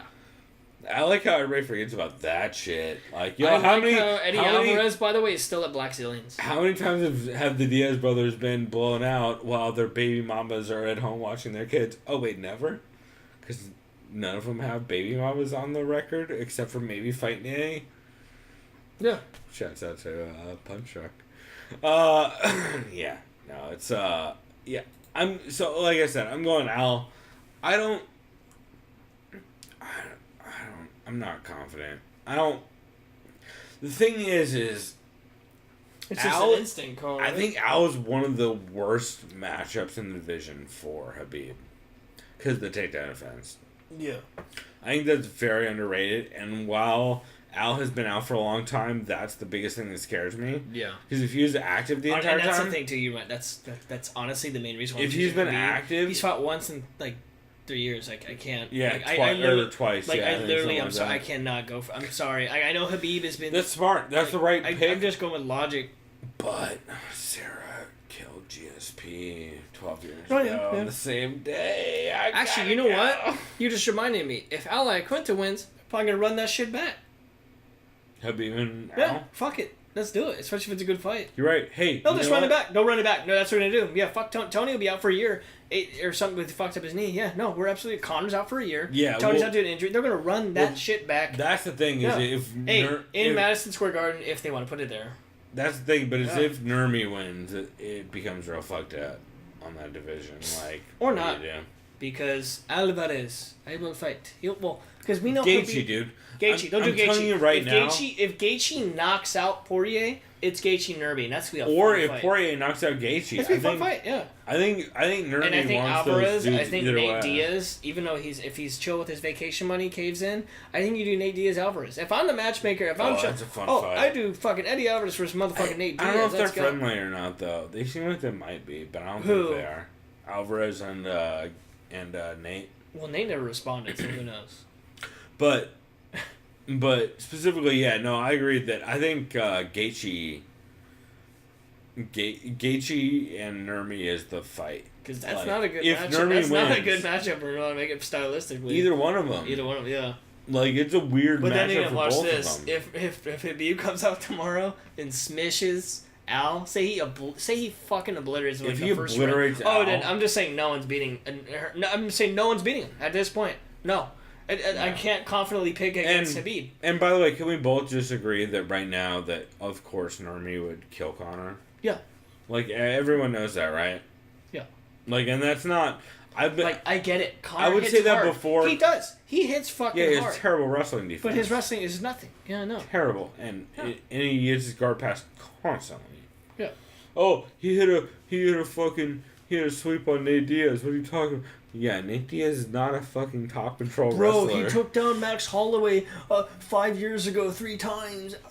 When he had torn ACL, bro, when Max Holloway didn't know how to wrestle and was just a kickboxer that literally walked out to the theme song Hawaiian Kickboxer. Yeah. Yeah. That's 100% how I feel about all of this. So that's awesome. I feel like we've covered all of this, Chris. Oh wait, we just forgot though. If Khabib wins, he's fighting GSP. Duh. Yeah, right. Oh, holy shit. Yeah, no, actually, you know what? Fuck Dana, make that happen. Make that happen. Make that happen. And after that, he'll be like this. Tyron Woodley, where are you, chicken? I'm coming for the belt. Khabib versus Tyron is the greatest fight that's ever happened. Dude, if Khabib has that chin... Dog, he would get murdered. But he would still either way. Yeah, Tyron's... What? I don't know. Ben Askren likes Khabib, but not against Tyron, obviously, because that's his boy. Also... Askren likes himself against Khabib, which is also another GOAT matchup. See, you're right. This is why, guys, Khabib needs to win because so many great timelines open up if Khabib wins. This tag team match. Askren and Woodley, fucking Khabib and... GSP, fuck it. He'll be on his team. Yeah. Fuck it. Let's do it. Habib loves GSP. You're right. This is how this needs to go down. Alright, now that we've completely exhausted all options and gone full fucking WrestleMania, absolutely... subscribe to our YouTube channel. The link's in the description. Actually, is the link... I don't think I link our YouTube. I'm not sure. We can, though. Anyways, if you want, just go to YouTube, just type in The Sound of Violence, and then filter by channel. The Sound of Violence Podcast. Yeah. If you type that in, we'll show up. TSOV Pod on Twitter. We actually, I think, kind of fucking killed it in the last couple weeks on Twitter. Because I've been bored at work, and I've also been, fucking manhandling some predictions recently, so that was dope. And you guys can also email the show, Chris@thesoundofviolence.com. Jesus, what's your Twitter again? Just my name, @Chris Madaffer. @Chris Madaffer, 2D, 1D8, 2F. Yep, you always ask, but it's Madaffer. There you go. I know how to spell it because when I type it, I know how it works. Everyone else will constantly fuck this up. Trust me. As someone who fucks up Roxanne Modafferi's name constantly. Hey guys, I'm probably just gonna go back to my original Italian name and just go ahead Modafferi so you're not confused. So there you go. That'll fix everything. I am at the Pulver on Twitter. I've been having a weird week. I think we all have. Yeah, we all have. It's been fucking chaos. Please, as we have links in the description, go ahead and join the MMA community. We have links to the Monsters Pick'em thread, but the MMA community is the forum with all of the non-douchebags. It's fucking great. It's kind of like the forum where everyone can just hang out and be cool. Even when people are being shitty, they're also kind of like tongue-in-cheek and kind of kidding. It's maybe my favorite, so highly recommend checking that out. They do have a pick'em thread where you can give your picks for each fight, and winner gets like a mug and a fucking high five and a gold name or something like that. So check that out. But oh man, it's been a crazy fucking week. I am so glad we are through it. I'm so glad the fights are tomorrow. I am sure everything will fall apart by then. Go ahead and call me the fucking Jeff Wagenheim of this show, because I'm sure I'm cursing. It's 100%. But all things considered, I think we covered all the fights that we could possibly cover prior to the event. So, Chris, what are we brewing tomorrow? Still haven't decided. It's probably be last minute, because I'm going to Ballast Point. They open up. I'm gonna get the grains tomorrow at about like 9:30 with my brother. But I'm leaning either towards a Pliny the Elder clone or just an American Pale Ale. Probably gonna go with the Pale Ale and just choose something last second. Understandably, I think what you do is you go Pale Ale and you go look for like whatever tropical hops are in season. Because I can always look through the Ballast Point recipe book too. They have one there. Yeah, and they're good at like pulling tropical hops because you figure they'll have like whatever fruity. Well, it's bullshit. cool too. People they have recipes for beers that they haven't even made or put in production too. They like add different stuff. Oh, really? I believe so, if I remember correctly. That's cool. And that's the Ballast Point homebrew shop. Right? Yeah, right there on Linda Vista Road for anyone that's in the San Diego area or close to the San Diego area or in the county. Perfect. So go ahead and check that out because that's what we'll be doing tomorrow, or at least Chris will be 50-50 on how this editing turns out. Yeah. And then until next time, everybody, go enjoy these fights. Fucking have a good week. Don't look at MMA stuff for like 5 days and after this. As John Moore would say, enjoy a frosty beverage. Yeah, that's right. Get your frosty beverages ready. Go ahead and go buy yourself some Ballast Point if you've never had a Sculpin. Ballast Point's a very good beer. Even if you don't like Sculpin, or you don't like hoppy IPAs, buy the California Kolsch. It's fucking delicious. The Kolsch is like the most drinkable beer. And if you like that, try the tart peach version of that. Oh shit, yeah, that peach version's legit. Yeah. So, I highly recommend you go check that out. And, Chris, anything else you want to shout out? That's it for me. Alright. Well, until next time then, everybody, go do something decadent and don't trip over a cable. We out. Bye.